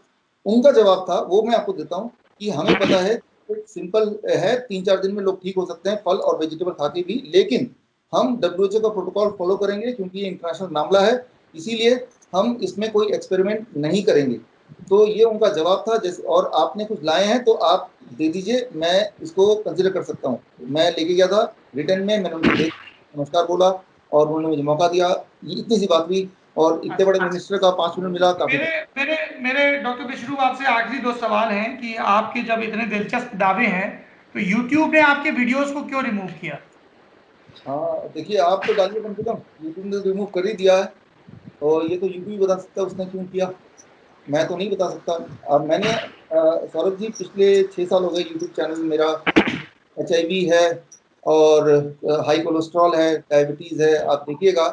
और सर मेरा सीधा सवाल है, कोरोना संबंधी आपके वीडियोस को यूट्यूब ने क्यों रिमूव किया? ये यूट्यूब ही बता सकता है, ये यूट्यूब से पूछिए, आपके ज्यादा लिंक होंगे, लेकिन मुझे नहीं पता क्यों डिलीट मैं किया। बताता हूं, यूट्यूब कोई भी वीडियो तब रिमूव करता है जब वो कम्युनिटी गाइडलाइंस के खिलाफ होते हैं या उसमें कोई ऐसी अनर्गल बात कही जा रही होती है जो साइंटिफिक टेम्परामेंट या सत्य के खिलाफ हो, तब YouTube रिमूव करता है। और उसी के तहत आपके वीडियो रिमूव किए गए हैं, क्योंकि YouTube में जो अलग अलग विषयों के विशेषज्ञ बैठे हैं, उन्होंने जब स्ट्राइक आई आपके वीडियोस पे तो उसको इवेलुएट किया और इसको कम्युनिटी के लिए ठीक नहीं माना, इसलिए उनको रिमूव किया। कोई हेट स्पीच आती है, कोई झूठा प्रोपेगेंडा आता है तो YouTube उसको रिमूव करता है रिपोर्ट किए जाने पर, इसलिए आपके वीडियो रिमूव हुए। ये YouTube का है। हो सकता है सर, आप ऐसा बोल रहे तो मैं तो कुछ बोल नहीं सकता इसमें। This is your comment, this is YouTube. Saurabh ji According to you, इसमें what एक is और the बात, possible explanation? Why did YouTube remove your videos related to coronavirus? All the videos related to coronavirus. आपकी सारी हाइपोथेसिस वाली video क्यों remove की है? आप देखेंगे कि सिर्फ YouTube में कोरोना वायरस के अलावा भी वीडियो डिलीट किए हैं, किसी पेशेंट का टेस्टिमोनी भी डिलीट किया है। जब हम बोलते हैं 3 स्टेप डाइट से लोग फ्लू से ठीक हो जाएंगे, वो भी डिलीट किए हैं। तो वो डिलीट किए हैं तो वो उनका अपना, आपने बोला ही ठीक से कि कम्युनिटी गाइडलाइंस को ब्रेक कर रहे होंगे, ठीक है ना, उनके गाइडलाइन के मुताबिक नहीं होंगे, कोई भी उनके फैक्टर हो सकते हैं, but I do not know, but I still stand with the facts जो कि मैंने बोला।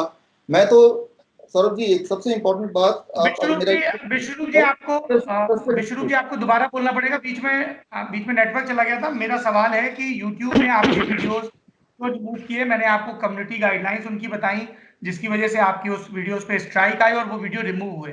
आपका क्या पॉसिबल एक्सप्लेनेशन है? हाँ सौरभ जी, क्यों डिलीट किया उन्होंने ये वो बता सकते हैं, लेकिन अगर मैंने कम्युनिटी गाइडलाइन ब्रेक किया, इसका मतलब ये है कि उसमें जो मैं बता रहा हूँ, जो मैं तथ्य बता रहा हूँ, वो सब झूठे हैं, तभी वो डिलीट करेगा, राइट? ऐसा that should be the ideal thing. तो मैं आपके इस कहने के चैलेंज करता हूँ आपको भी और पूरे इंडिया के सबको, आपको अकेले नहीं डॉक्टर साहब, आपको अकेले नहीं, पूरे इंडिया के सारे चैलेंज करिए। आप, मैंने जितने भी वीडियो बनाए, 22 वीडियो टोटल, 22 अभी 24 हो गए होंगे, सारे वीडियो को मैंने कोलेट करके किताब निकाली है, corona the scandal of the millennium. इसमें सारे तथ्य रेफरेंस के साथ डाले हैं और मैं चैलेंज कर रहा हूँ इस आपके स्टॉक के थ्रू, इसमें से एक भी रेफरेंस आप गलत साबित कर दोगे तो 1 लाख रुपए मैं इनाम भी दूंगा, लेकिन वो तंबुला की तरह एक गलत साबित होगा तो एक ही को मिलेगा, वही दूसरा आएगा, समझ रहे हैं? जनाब आज अभी यही ये किताब एक तो 0.1% का जो दिया उसको हमारे आयुष ने ही गलत साबित कर दिया यहीं पे लाइव बातचीत में, 1 लाख रुपए आप आधा अधूरा कर रहे हैं। आपने मशीनों की टेस्टिंग वाला बताया, वो भी आयुष ने बता दिया, डॉक्टर सिंह ने पूरा प्रोसेस समझाया। 2 लाख रुपए 2 लाख। लेकिन और मेरे सवाल का जवाब देखिए, यूट्यूब से वीडियो क्यों हटाए, उसके रिप्लाई में आप अपनी किताब ले आए। डॉक्टर सिंह आपका क्या कहना है? मेरा ये कहना है आज इस वार्तालाप में आज और इसको देखने वाले किसी भी समझदार इंसान को ये समझ जाएगा कि हम इनके खिलाफ नहीं है। पहले मैं हाथ जोड़ के सारे लोगों से बोल दूं, जितने लोग इनके साथ है, हम इनके साथ है। इनकी डाइट बहुत अच्छी है, इनकी डाइट आपको स्वस्थ रख सकती है, बता देता हूं। प्लीज द्विवेदी जी इस बात को पहले दिखा दीजिएगा। कि ये भाई साहब बहुत बड़ी प्रॉब्लम है, लोगों को लगता है हम इनके खिलाफ नहीं है, हम इन जो बोल रहे हैं उसके खिलाफ, जो ये बोल रहे हैं जो गलत है, जो आज इनकी एक एक बात, चाहे वो बात 1% मॉर्टेलिटी वाली हो, चाहे वो बात पीसीआर टेस्ट वाली हो, चाहे वो बात कोरोना वायरस फ्लू वायरस वाली हो, उसकी डेथ रेट वाली हो, ये एक पूरी कंस्पिरेसी वाली हो, एक भी बात ना ये साबित कर पाए। हमने सारे जितने लोग ये खड़े हैं उन्होंने गलत साबित की है, ये देखने वाले इंटरप्रिटेट कर सकते हैं जनाब। सिर्फ आप ये कह रहे हैं कि नहीं मैं गलत नहीं हूं, ये वही बात हो गई कि मैं आउट हो गया, लेकिन मैं आउट नहीं हूं, मैं तो खेलूंगा, ऐसा नहीं होता।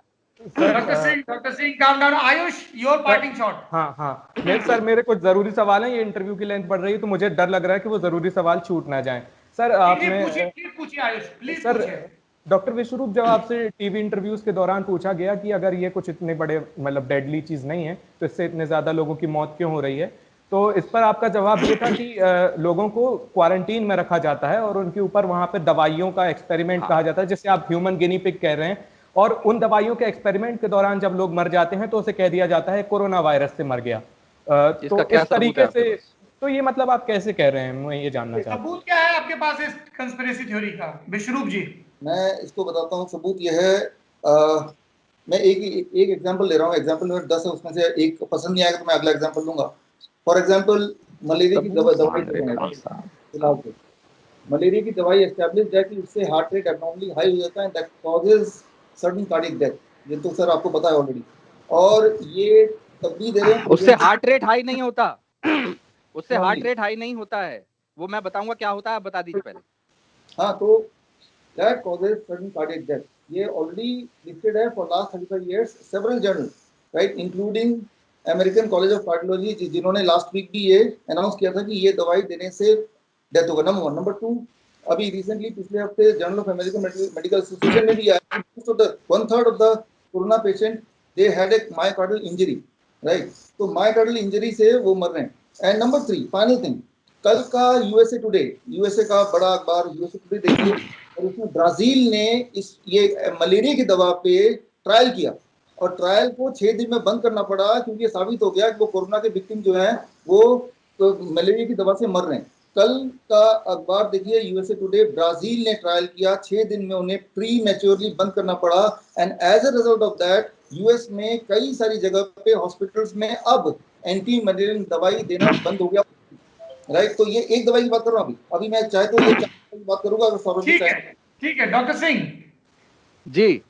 सबसे पहले सबसे बड़ी बात, इंडिया के अंदर किसी भी पेशेंट को डायरेक्टली मलेरिया की दवाई नहीं दी जा रही है, सबसे पहली बात, ठीक है। अगर कोई पेशेंट का कोरोना वायरस टेस्ट पॉजिटिव भी आ जाता है तो उसका ट्रीटमेंट मैनेजमेंट मैंने ऑलरेडी यूट्यूब पे डाला हुआ है, government ministry of health website पे रिवाइज क्लिनिकल मैनेजमेंट सिस्टम पूरा दिया हुआ है, उसमें मलेरिया की कोई दवाई या दूसरी कोई दवाई उनके प्राइमरी मैनेजमेंट में है ही नहीं। ये जो हमारे आईसीएमआर के थ्रू गाइडलाइन आई है कि अगर एक डॉक्टर जो कोरोना वायरस के पेशेंट के साथ रह रहा है, जो उसका ट्रीटमेंट कर रहा है, नर्स है, स्टाफ है, जो पेशेंट के साथ उनके परिवार वाले हैं, जब वो एक्सपोज हो जाते हैं तब वो ये मलेरिया की दवाई ले सकते हैं एज अ रिकमेंडेशन कि आपको इस मलेरिया की दवाई से कोरोना वायरस का जो मल्टीप्लिकेशन है वो स्लो हो जाता है, तो आपका शरीर उसको मारने में ज्यादा कारगर होगा, डॉक्टर उसको झेलने में ज्यादा कारगर होगा। साथ ही साफ साफ लिखा हुआ है कि इससे क्यूटी प्रोलॉन्गेशन होता है, मतलब वेंट्रिकुलर रिलैक्सेशन जो होता है आपके हार्ट का वो थोड़ा डिले हो सकता है, सब में नहीं होता, किसी किसी में होता है। इसीलिए जिसको दिया जाएगा उसकी मॉनिटरिंग करनी है, डॉक्टर खुद लेगा तो खुद की मॉनिटरिंग करनी है, पल्स से लेके ईसीजी तक, उस दौरान जब आप हॉस्पिटल में हैं तब। और ये साफ साफ लिखा गया है कि पागल सामान कोई भी अपने आप ना ले। दुनिया के अंदर लोग अगर कोई खुद से इसको लेता है साफ साफ बताने के बाद और उसको क्यूटी प्रोलॉन्गेशन होता है करोड़ों में एक को, तो उसका मतलब ये नहीं है कि ये दवाई हर पेशेंट को मार देगी या ऐसी कोई भी दवाई इस तरह से हानिकारक है जो बताना गलत है। अगर आप अस्पताल में हैं, भर्ती हैं, आपका क्यूटी प्रोलॉन्गेशन छोड़ो, आपको वेंट्रिकुलर टैकीकार्डिया हो जाए, आपको कार्डियक अरेस्ट हो जाए, तो हम वहां खड़े हैं आपका हार्ट चालू करने के लिए। वो रिस्क उठाना पड़ता है कि यस, हर दवाई का रिस्क है, नमक का रिस्क है, शक्कर का रिस्क है, हर चीज का रिस्क होता है भाई साहब। जो हम पानी पिलाते हैं, जो आप डीआईपी डाइट देते हैं, उसका भी रिस्क है। आपने खुद माना कि ये वायरस हार्ट को कार्डियोमायोपैथी करता है, मायोकार्डाइटिस करता है, हार्ट वीक करता है। एक वीक हार्ट वाले पेशेंट को डॉक्टर कहता है 1 लीटर से ज्यादा पानी नहीं पीना। उस पेशेंट को आप जितने पानी डीआईपी डाइट देके देखिए, दूसरे दिन अस्पताल पहुंच जाएगा। ये बात इसलिए कह रहा हूं कि मेडिसिन की नॉलेज जरूरी है, किस पेशेंट में कौन सी चीज काम करेगी। आपकी डाइट बहुत अच्छी है, लेकिन इसका मतलब ये नहीं कि दुनिया का हर पेशेंट उससे ठीक हो जाएगा। ये समझना हर पेशेंट के लिए जरूरी है। आयुष सर, हाँ दूसरा सवाल। हाँ, मतलब दूसरा जरूरी सवाल है कि आप बार बार ये कह रहे हैं कि लॉकडाउन जो है और सोशल डिस्टेंसिंग जो है वो एक गैर जरूरी मेजर है। डॉक्टर चौधरी, आप ये बार बार कह रहे हैं, तो क्या आपको नहीं लगता कि भारत अभी जो थोड़ा बहुत बचा हुआ है, मतलब कम मौतें हो रही हैं, केसेस का तो नहीं कह सकते क्योंकि कम टेस्ट भी हो रहे हैं, कम मौतें भारत में हो रही हैं, तो ये लॉकडाउन हमने जो पहले कर लिया, दूसरे देशों से पहले हमारी तैयारी हो गई थी, इसका नतीजा है। अगर हम सोशल डिस्टेंसिंग फॉलो नहीं करेंगे तो भारत में मौत का आंकड़ा बढ़ जाएगा। कहीं आपको नहीं लगता कि मतलब आपकी जिम्मेदारी होनी चाहिए कि फिर वो मौतें हो जाएंगी तो फिर क्या आप रिस्पॉन्सिबिलिटी लेंगे? आपके इतने लाख फॉलोअर हैं, आप बिना किसी साइंटिफिक डेटा के आपने ये बात कैसे कह दी कि सोशल डिस्टेंसिंग बेकार है? विश्वरूप जी, आप बोलने का मौका दीजिए। आयुष ने एक बार पूछ लिया तो मैं बता दूंगा। सौरभ जी, आप दो बार बताइए। मैं तो बस उसी सवाल में अपना सवाल जोड़ रहा हूं सर। और जवाब सुनिए सर। द सोशल डिस्टेंसिंग की बात कर रहे हैं क्योंकि इन्फेक्शन है, इन्फेक्शन दूसरे से फैल सकता है और ये डेडली है, तो रीजन है सोशल डिस्टेंसिंग, यही इसका मकसद है और तो कोई मकसद नहीं है। आयुष जी, राइट जी। तो मैं इसको 2 पार्ट में जवाब दूंगा, दोनों पार्ट को 30-30 सेकंड दूंगा मैं। पहला पार्ट कि इसका जो मोर्टेलिटी रेट है, जो भी आप तय कर रहे हैं 3% 2%, ये तो आप भी बोल रहे हैं, राइट, और इसका फैलने की शक्ति, उसमें तो कोई डिबेट है नहीं, वो तो 2.2% मान ही रहे हैं। इससे 10 गुना या 20 गुना ज्यादा एक और पैथोजन है भारत में जो इससे 10-20 गुना ज्यादा तेजी से इंसान को मारता है और 10 गुना ज्यादा तेजी से फैलता है। दैट इज कॉल्ड ट्यूबरकुलोसिस, जिसमें हर साल 5 लाख लोग मरते ही हैं, हर मिनट एक आदमी मरता है। जब से आप अब तक 60 लोग मर चुके हैं ऑलरेडी, राइट। लेकिन हमने ट्यूबरकुलोसिस के लिए कभी लॉकडाउन नहीं किया, ना ही अब कर रहे हैं, जबकि अभी भी 15 लाख ट्यूबरकुलोसिस के पेशेंट घूम रहे हैं और एक ट्यूबरकुलोसिस का पेशेंट 10 पेशेंट बना सकता है, 10 तक पहुंचा सकता है। तो जब ट्यूबरकुलोसिस के लिए लॉकडाउन नहीं है और चल रही है और ट्यूबरकुलोसिस से हर साल मरते हैं 5 lakh for last many years, right. तो दैट इज वन थिंग। ये तो हुआ एक पार्ट, 30 सेकंड खत्म। दूसरा पार्ट, ये जो वायरस है जो मैंने आपको बताया, it is a flu virus. मैं बता रहा हूँ, आपको मान नहीं रहा है। इसका 0.1% ट्रांसमिशन रेट है, डेथ रेट है, और इसका ट्रांसमिशन रेट 2.2% है, तो जो कि बाकी फ्लू में भी है। तो बाकी फ्लू में मान लो मुझे 0.1% का ट्रांसमिशन रेट कहां से दे रहे हैं आप भाई? ट्रांसमिशन नहीं, डेथ रेट। 0.1% की ट्रांसमिशन रेट का डेटा कहां से दे रहे हैं आप? ट्रांसमिशन रेट नहीं, डेथ रेट बोल रहा हूँ। हाँ, वही डेथ रेट का तो भी डेटा कहाँ है? डेथ रेट तो ऑलरेडी 0.1% बता कहां आपने दिया? हमने आपके सामने इंग्लिश जर्नल निकाल के दिखा दिया। अरे मैंने आपने स्टैनफोर्ड के प्रोफेसर की बात की, हमने वो आपके सामने दिखा दिया। दो चलिए, आपने टीबी का उदाहरण दिया। डॉक्टर सिंह, आप क्या कहेंगे ये टीबी के उदाहरण पे? जी जी जनाब, ये टीबी का जो बैक्टीरिया है ये आज से नहीं है, ये बहुत सालों से हमारे देश में है। और इसमें सबसे बड़ा प्रॉब्लम जो है वो है कि जनता सामने नहीं आती है। लोगों को 3-3 हफ्ते 4-4 हफ्ते खांसी बनी रहती है और वो टेस्ट नहीं कराती है। इसमें लॉकडाउन का कोई मतलब नहीं है, इसीलिए क्योंकि ये ऑलरेडी सालों से है और ये नहीं बोला जा सकता कि कहां पर है कहां नहीं है। अगर आज एक टीबी का नया बैक्टीरिया आता कोई, तो जरूर उसके लिए लॉकडाउन होता। अगर आज ये कोई क्योंकि हर साल H1N1 के लिए लॉकडाउन नहीं होता है और अगले साल कोरोना वायरस के लिए लॉकडाउन नहीं होगा, क्योंकि ये वायरस कल अगले साल भी आएगा, नोवेल कोरोना वायरस।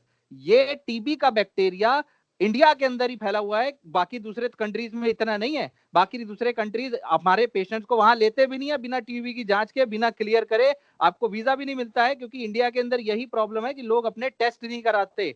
क्यों नहीं कराते? क्योंकि इतनी जानकारी नहीं है लोगों के पास कि आपकी बीमारी टीबी हो सकती है। सबने बोल लिया, अमिताभ बच्चन ने बोल लिया, इन्होंने कह लिया, रेडियो में बोल लिया, सबने कह लिया, फिर भी लोग नहीं जाते। इसका मतलब ये नहीं हुआ कि क्योंकि टीबी जैसी बीमारी जो है वो आज तक उसके लिए लॉकडाउन नहीं हुआ, तो ये बीमारी कोरोना वायरस जो सालों से है, ऐसा जो आप समझते हैं कि ये पुरानी ही वायरस है इसलिए नहीं होना चाहिए। जो आपकी बात समझ में आती है जब आप ये माने कि ये पुराना वायरस है, जबकि आप खुद मान चुके हैं कि एक नया वायरस है, एक नया वायरस जिससे दुनिया भर में दिक्कतें हो रही है। तो इसमें लॉकडाउन बंद करना ना सिर्फ हमारे लिए, आपके लिए, सबके लिए नुकसानदायी है, ये बात साबित होती है। दुनिया में डॉक्टर सिंह, मेरे ख्याल से टीबी का इलाज भी है। बिल्कुल है, टीबी का और कोविड परफेक्ट 19 इलाज का है। इलाज नहीं है, तो ये सोशल कोविड डिस्टेंसिंग 19 की के लिए मजबूरी इसलिए भी है कि अब अभी बिल्कुल हम एक ऐसे दुश्मन से लड़ रहे हैं जिसको मारने के लिए हमारे पास इफेक्टिव हथियार नहीं है। इसलिए वैसे टीबी के केस में लॉकडाउन नहीं किया सर, क्योंकि टीबी का केस डिटेक्ट होगा तो फौरन उसकी इलाज हो सकता है, उसको दवाई दी जा सकती है। और 2 कोविड हफ्ते 19 में की तो कोई दवाई मात्र, नहीं बनी है सर जी। यहाँ मैं 2 मिनट और हफ्ते एक बात और सौरभ जी, आपको क्यों, doctor Singh let me speak now, doctor Singh and Saurabh ji, आपको क्यों लगता है हर चीज का इलाज एलोपैथी में ही होगा? ये क्यों लगता है? मैं आपसे पूछता हूँ, एक सवाल मुझे पूछने दीजिए, जब एक पेशेंट क्वारंटाइन होता है, एलोपैथी में इलाज नहीं, आप खुद ही बोल रहे हैं, तो उसको आयुर्वेद में क्यों नहीं भेज रहे हैं, होम्योपैथ में क्यों नहीं भेज रहे हैं, यूनानी में क्यों नहीं भेज रहे हैं? वो आयुष ऐसे हो गया, आयुष यूनिवर्सिटी का रिकमेंडेशन देखा है आपने? हाँ नहीं, आयुष का आयुष यूनिवर्सिटी मैंने देखा वो प्रिवेंशन के लिए है। लेकिन मैं आपसे पूछता हूँ, तो अगर मुझे आयुष कोरोना होता, ये जो विश्वरूप जी आप कह रहे हैं, वो चीज आयुष यूनिवर्सिटी क्यों नहीं कह रही कि हम यूनानी से इलाज करेंगे या होम्योपैथी से इलाज करेंगे? मेरी आप कह बात, रहे हो कि वहां जितने डॉक्टर्स का पैनल बैठा है, नहीं, यूनानी का, आयुर्वेदिक का, आप होम्योपैथी का, वो सब मूर्ख हैं, वो नहीं रिकमेंड कर रहे हैं, आप यहाँ बैठ के रिकमेंड कर रहे हैं। बाइस हो रहे हैं, आप मुझे मौका नहीं दे रहे। If you give me chance, you I can win. इसमें मैं ये तो बोलना, ये पूरी डिस्कशन ही आपकी थ्योरीज के इर्द गिर्द है सर, इससे ज्यादा मौका क्या होगा? सौरभ जी, मैं एक सवाल आपसे पूछना चाहता हूँ, मुझे आज कोरोना हो गया, क्या मेरे पास ये राइट है कि मैं आयुर्वेद से इलाज कराऊं या होम्योपैथ से कराऊं या यूनानी से कराऊं? Do I have the right today? क्या आंसर? बिल्कुल है, हाँ, बिल्कुल है। नहीं है, 3 दिन का राइट है आपके पास, 3 दिन का, 3 नहीं, दिन का राइट है आपके पास। 3 दिन का नहीं, और जब तक आप सीरियस नहीं होते तब तक राइट है आपके पास। जब कहां आप वेंटिलेटर पे जाने वाली हालत हो जाएगी तब आप कोई भी दूसरा चीज कर नहीं सकते। अगर आप ये बताइए, कोई पेशेंट अगर सांस नहीं ले रहा है तो आप क्या करोगे डॉक्टर साहब? अब हमें आप डॉक्टर उसको साहब, भाई साहब होम्योपैथिक प्लीज, की यूनानी दवाई दोगे? आप बता दीजिए, कोई पेशेंट सांस नहीं ले रहा है, वो वेंटिलेटर पे डालने वाली हालत है, तब आप क्या करोगे? पूरे भारत में एक भी इंसान बताओ जो कोरोना का पेशेंट है उसका इलाज आयुर्वेद से किया हो, एक भी बताओ, या होम्योपैथ से किया हो पूरे भारत में, एक अरे भी? घर घर में हो रहा है भाई साहब, 80% लोग जो ठीक हो क्योंकि रहे हैं। एक सेकंड डॉक्टर सिंह, एक सेकंड, क्योंकि विश्वरूप जी अभी तक दुनिया के किसी भी आयुर्वेदाचार्य ने आके ये नहीं कहा है कि कोविड 19 बीमारी का इलाज आयुर्वेद में है। दुनिया के पूरे देश के एक भी आयुर्वेदाचार्य ने नहीं कहा कि कोविड 19 का इलाज है। आप यहाँ बैठे कह रहे हो कि आयुर्वेद से इलाज करवाओ। आज के all India institute of Ayurveda यहीं पे है, दिल्ली में, आपके बगल में ही है। उनके पूरे डायरेक्टर ने मिलकर आज से 1.5 महीने पहले सबमिट किया इलाज, 1.5 महीने हो गए इस चीज को, और फिर उसको अप्रूव क्यों नहीं किया गया? ये आप पूछिए ना, मैं यही तो बोल रहा हूँ, खेल आप अभी बता क्योंकि वो साइंटिफिकली प्रूवन नहीं है सर। रुकिए इस बात पे मैं इनका साथ दूंगा।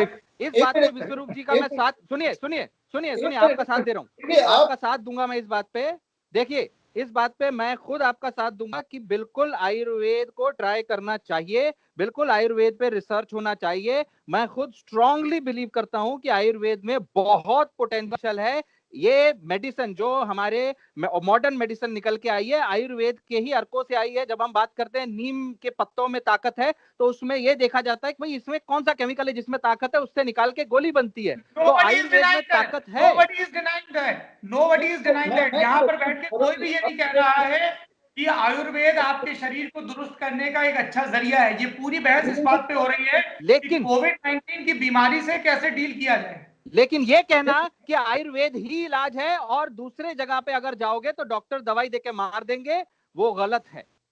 ये कहना आयुष जी, आपका कोई सवाल बचा है? नहीं, मतलब आयुर्वेद वाली ही एक जो बहस चल रही थी, तो उसमें मैं जोड़ना चाह रहा था सर के। मैंने एक पिछले वीडियो में देखा था विश्वरूप सर के, कि वो कह रहे थे कि ईरान में जब बहुत ज्यादा मौतें हो रही थी तो आयुर्वेद से 200 लोगों का इलाज किया गया, जो शुरुआती वहां के केस थे, और उस इलाज के बाद 200 में से 190 लोग ठीक हो गए। तो सर ये जानकारी का मैं मतलब आधार जानना चाहूंगा। ये आप देखिए वहां का गवर्नमेंट का रिपोर्ट है, I can give you, Tehran Ayurveda, ये है पार्स टुडे, PARStoday.com,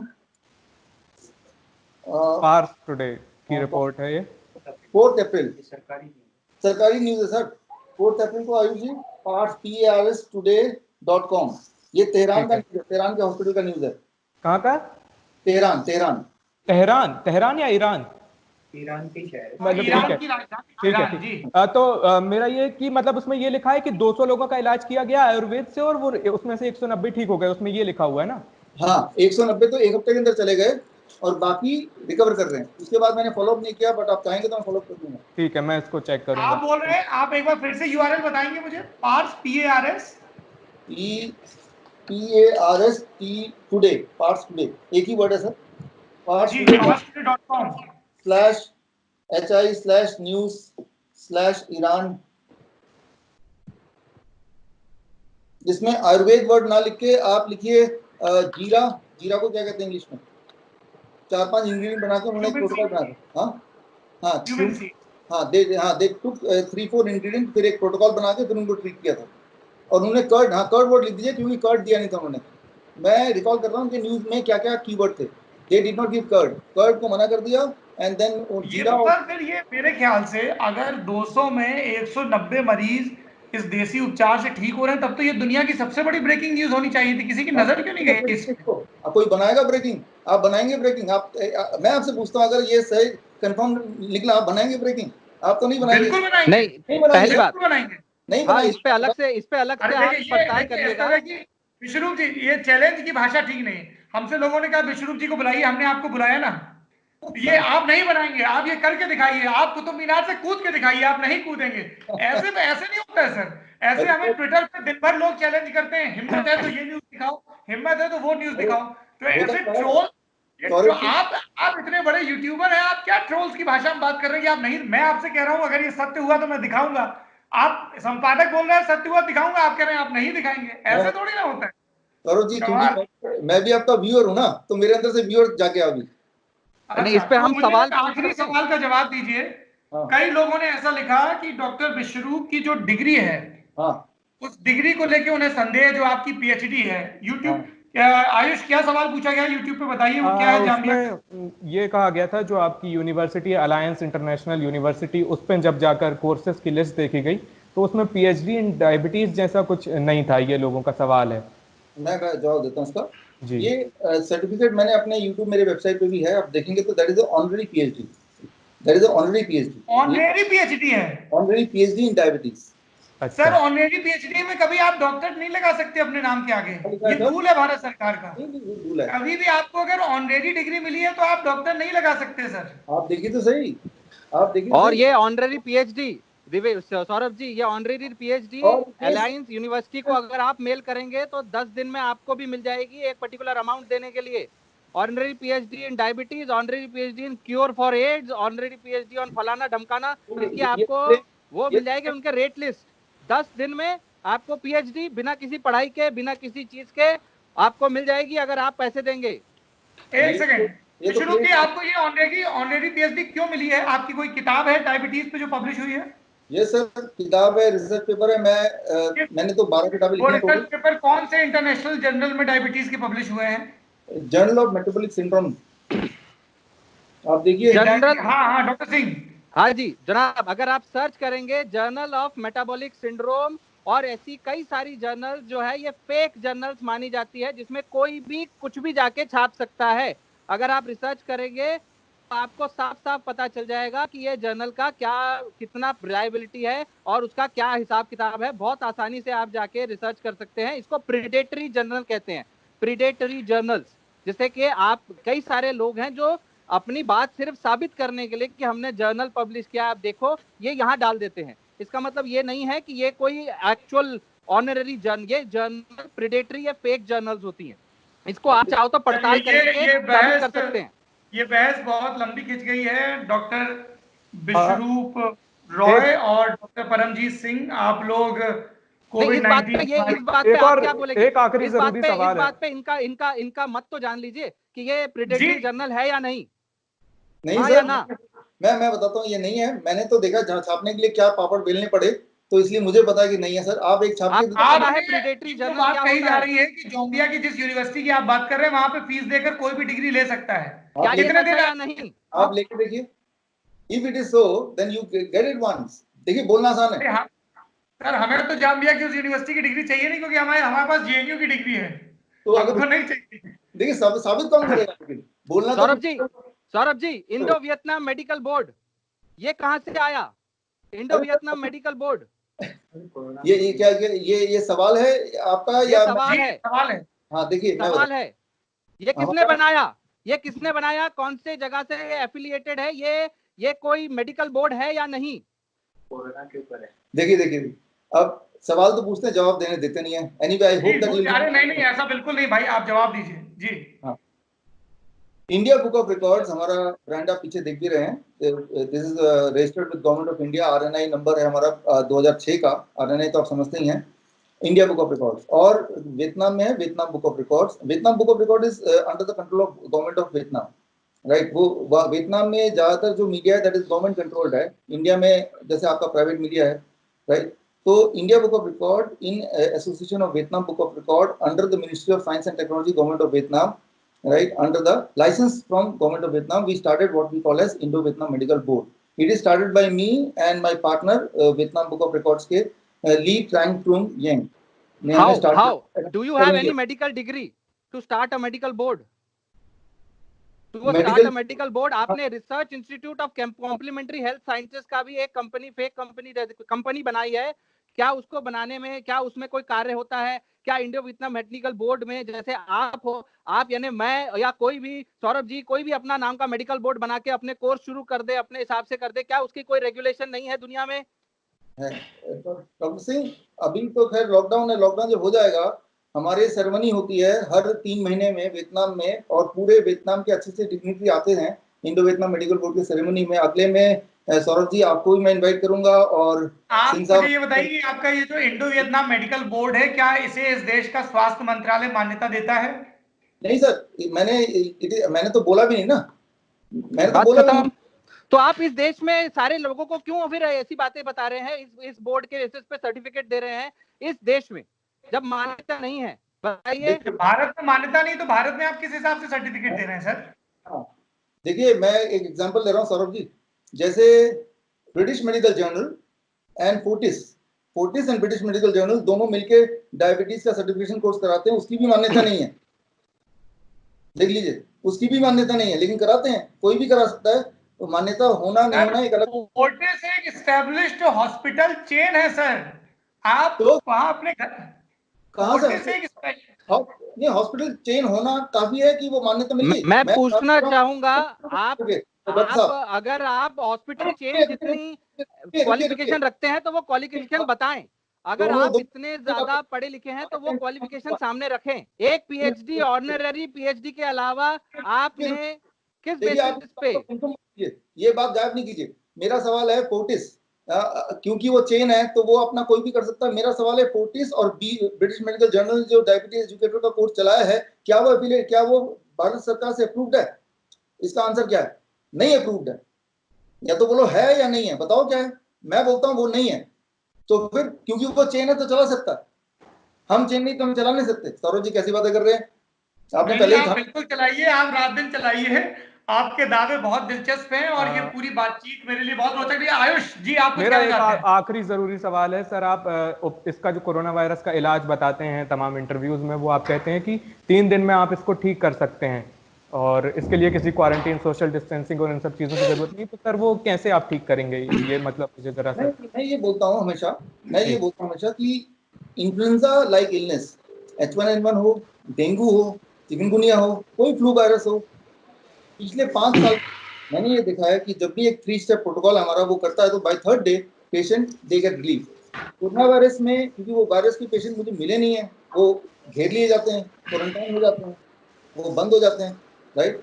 तो मैं ये बोलता हूँ जैसे कोई फ्लू का पहला सिम्टम आए तो मैंने तो देखा है कि किसी भी तरह के वायरस। तो आप गारंटी से कैसे बोल सकते हैं जैसा आप बोल रहे हैं? मैं डॉक्टर विश्वरूप ये जानना चाहता हूँ, जैसे आपने कहा कि आप बीमारी ठीक कर सकते हैं, पर आपके पास तो बीमारी को ठीक करने के लिए कोई प्रशिक्षण है नहीं। आपको डायबिटीज पे एक ऑलरेडी डिग्री मिली हुई है पीएचडी की। You are not trained to treat any patient sir. कैसी बातें कर रहे हैं सर? देखिए, दादी माँ भी नुस्खे बताती है, इसका मतलब ये नहीं है कि दादी माँ गलत है। आप सही हो, आपके नुस्खे सही है। मैं अभी फिर बोल रहा हूँ, बिल्कुल सही है। आयुर्वेद के नुस्खे दादी माँ भी बताती है। इसका मतलब ये नहीं है कि सारे आईसीयू के वेंटिलेटर के पेशेंट को दादी माँ के नुस्खे दिए जाएं। आप बताइए, आपको एक वेंटिलेटर का पेशेंट हम देंगे तो आप उसको कैसे बचाएंगे? यार, आपकी दिक्कत क्या है कि आप बोलते हैं सुनते हैं नहीं।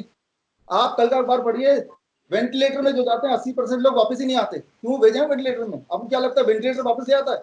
आप कल का अखबार पढ़िए। चलो वेंटिलेटर छोड़ो, पेशेंट सांस नहीं ले पा रहा तब क्या करोगे आप? पेशेंट सांस नहीं ले पा रहा है तब क्या करोगे? सांस नहीं ले पा रहा, क्यों नहीं ले पा रहा ये तो देखो ना। वो वायरस की वजह से नहीं ले पा रहा है, वायरस की इलाज की वजह से नहीं ले पा रहा है? Who will decide? वायरस के वजह से आपके पास आया ही, हमारे पास अस्पताल में इमरजेंसी में पेशेंट आता ही तब है जब सांस नहीं ले पा रहे, उससे पहले हम अस्पताल में भर्ती नहीं करते। सांस लेने में दिक्कत नहीं है तो हम भर्ती नहीं करते। जाओ घर जाओ, घर जाओ, अपने दादी माँ के नुस्खे अपनाओ। चलिए, थैंक यू सर। ये बिल्कुल हम इसको कतई टीवी डिबेट नहीं बनाना चाहते हैं। विश्वरूप रॉय जी, आप मेरे साथ जुटे, आपने अपने हिस्से के विचार रखे, आपको धन्यवाद। डॉक्टर परमजीत सिंह, आप हमारे साथ जुड़े, आपने अपने विचार रखे, आपको बहुत बहुत धन्यवाद। बाकी चीजें अब मैं लल्लन टॉप के दर्शकों के निर्चीर विवेक पर छोड़ता हूं। लल्लन टॉप का इस पर क्या मत है, ये हम आपको लगातार बता रहे हैं। इस देश के, इस दुनिया की जो भी मेडिकल बोर्ड्स हैं, एजेंसीज हैं, वो क्या दवाई बता रही हैं, उसका हम पूरी तरह समर्थन करते हैं। भारत सरकार ने सोशल डिस्टेंसिंग के लिए कहा है, प्लीज सोशल डिस्टेंसिंग का पालन करिए।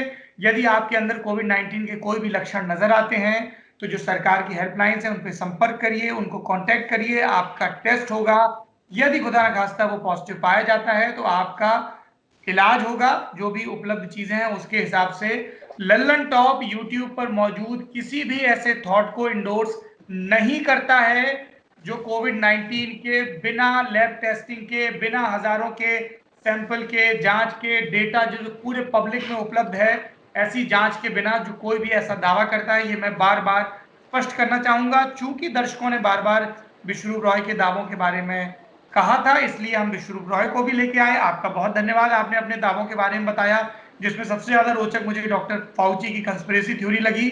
और डॉक्टर सिंह, आप इस पूरी बातचीत में जुटे, आपका धन्यवाद। आयुष जी, आपने इस पूरी बातचीत को समायोजित किया, आपका बहुत बहुत धन्यवाद। Thank you so much.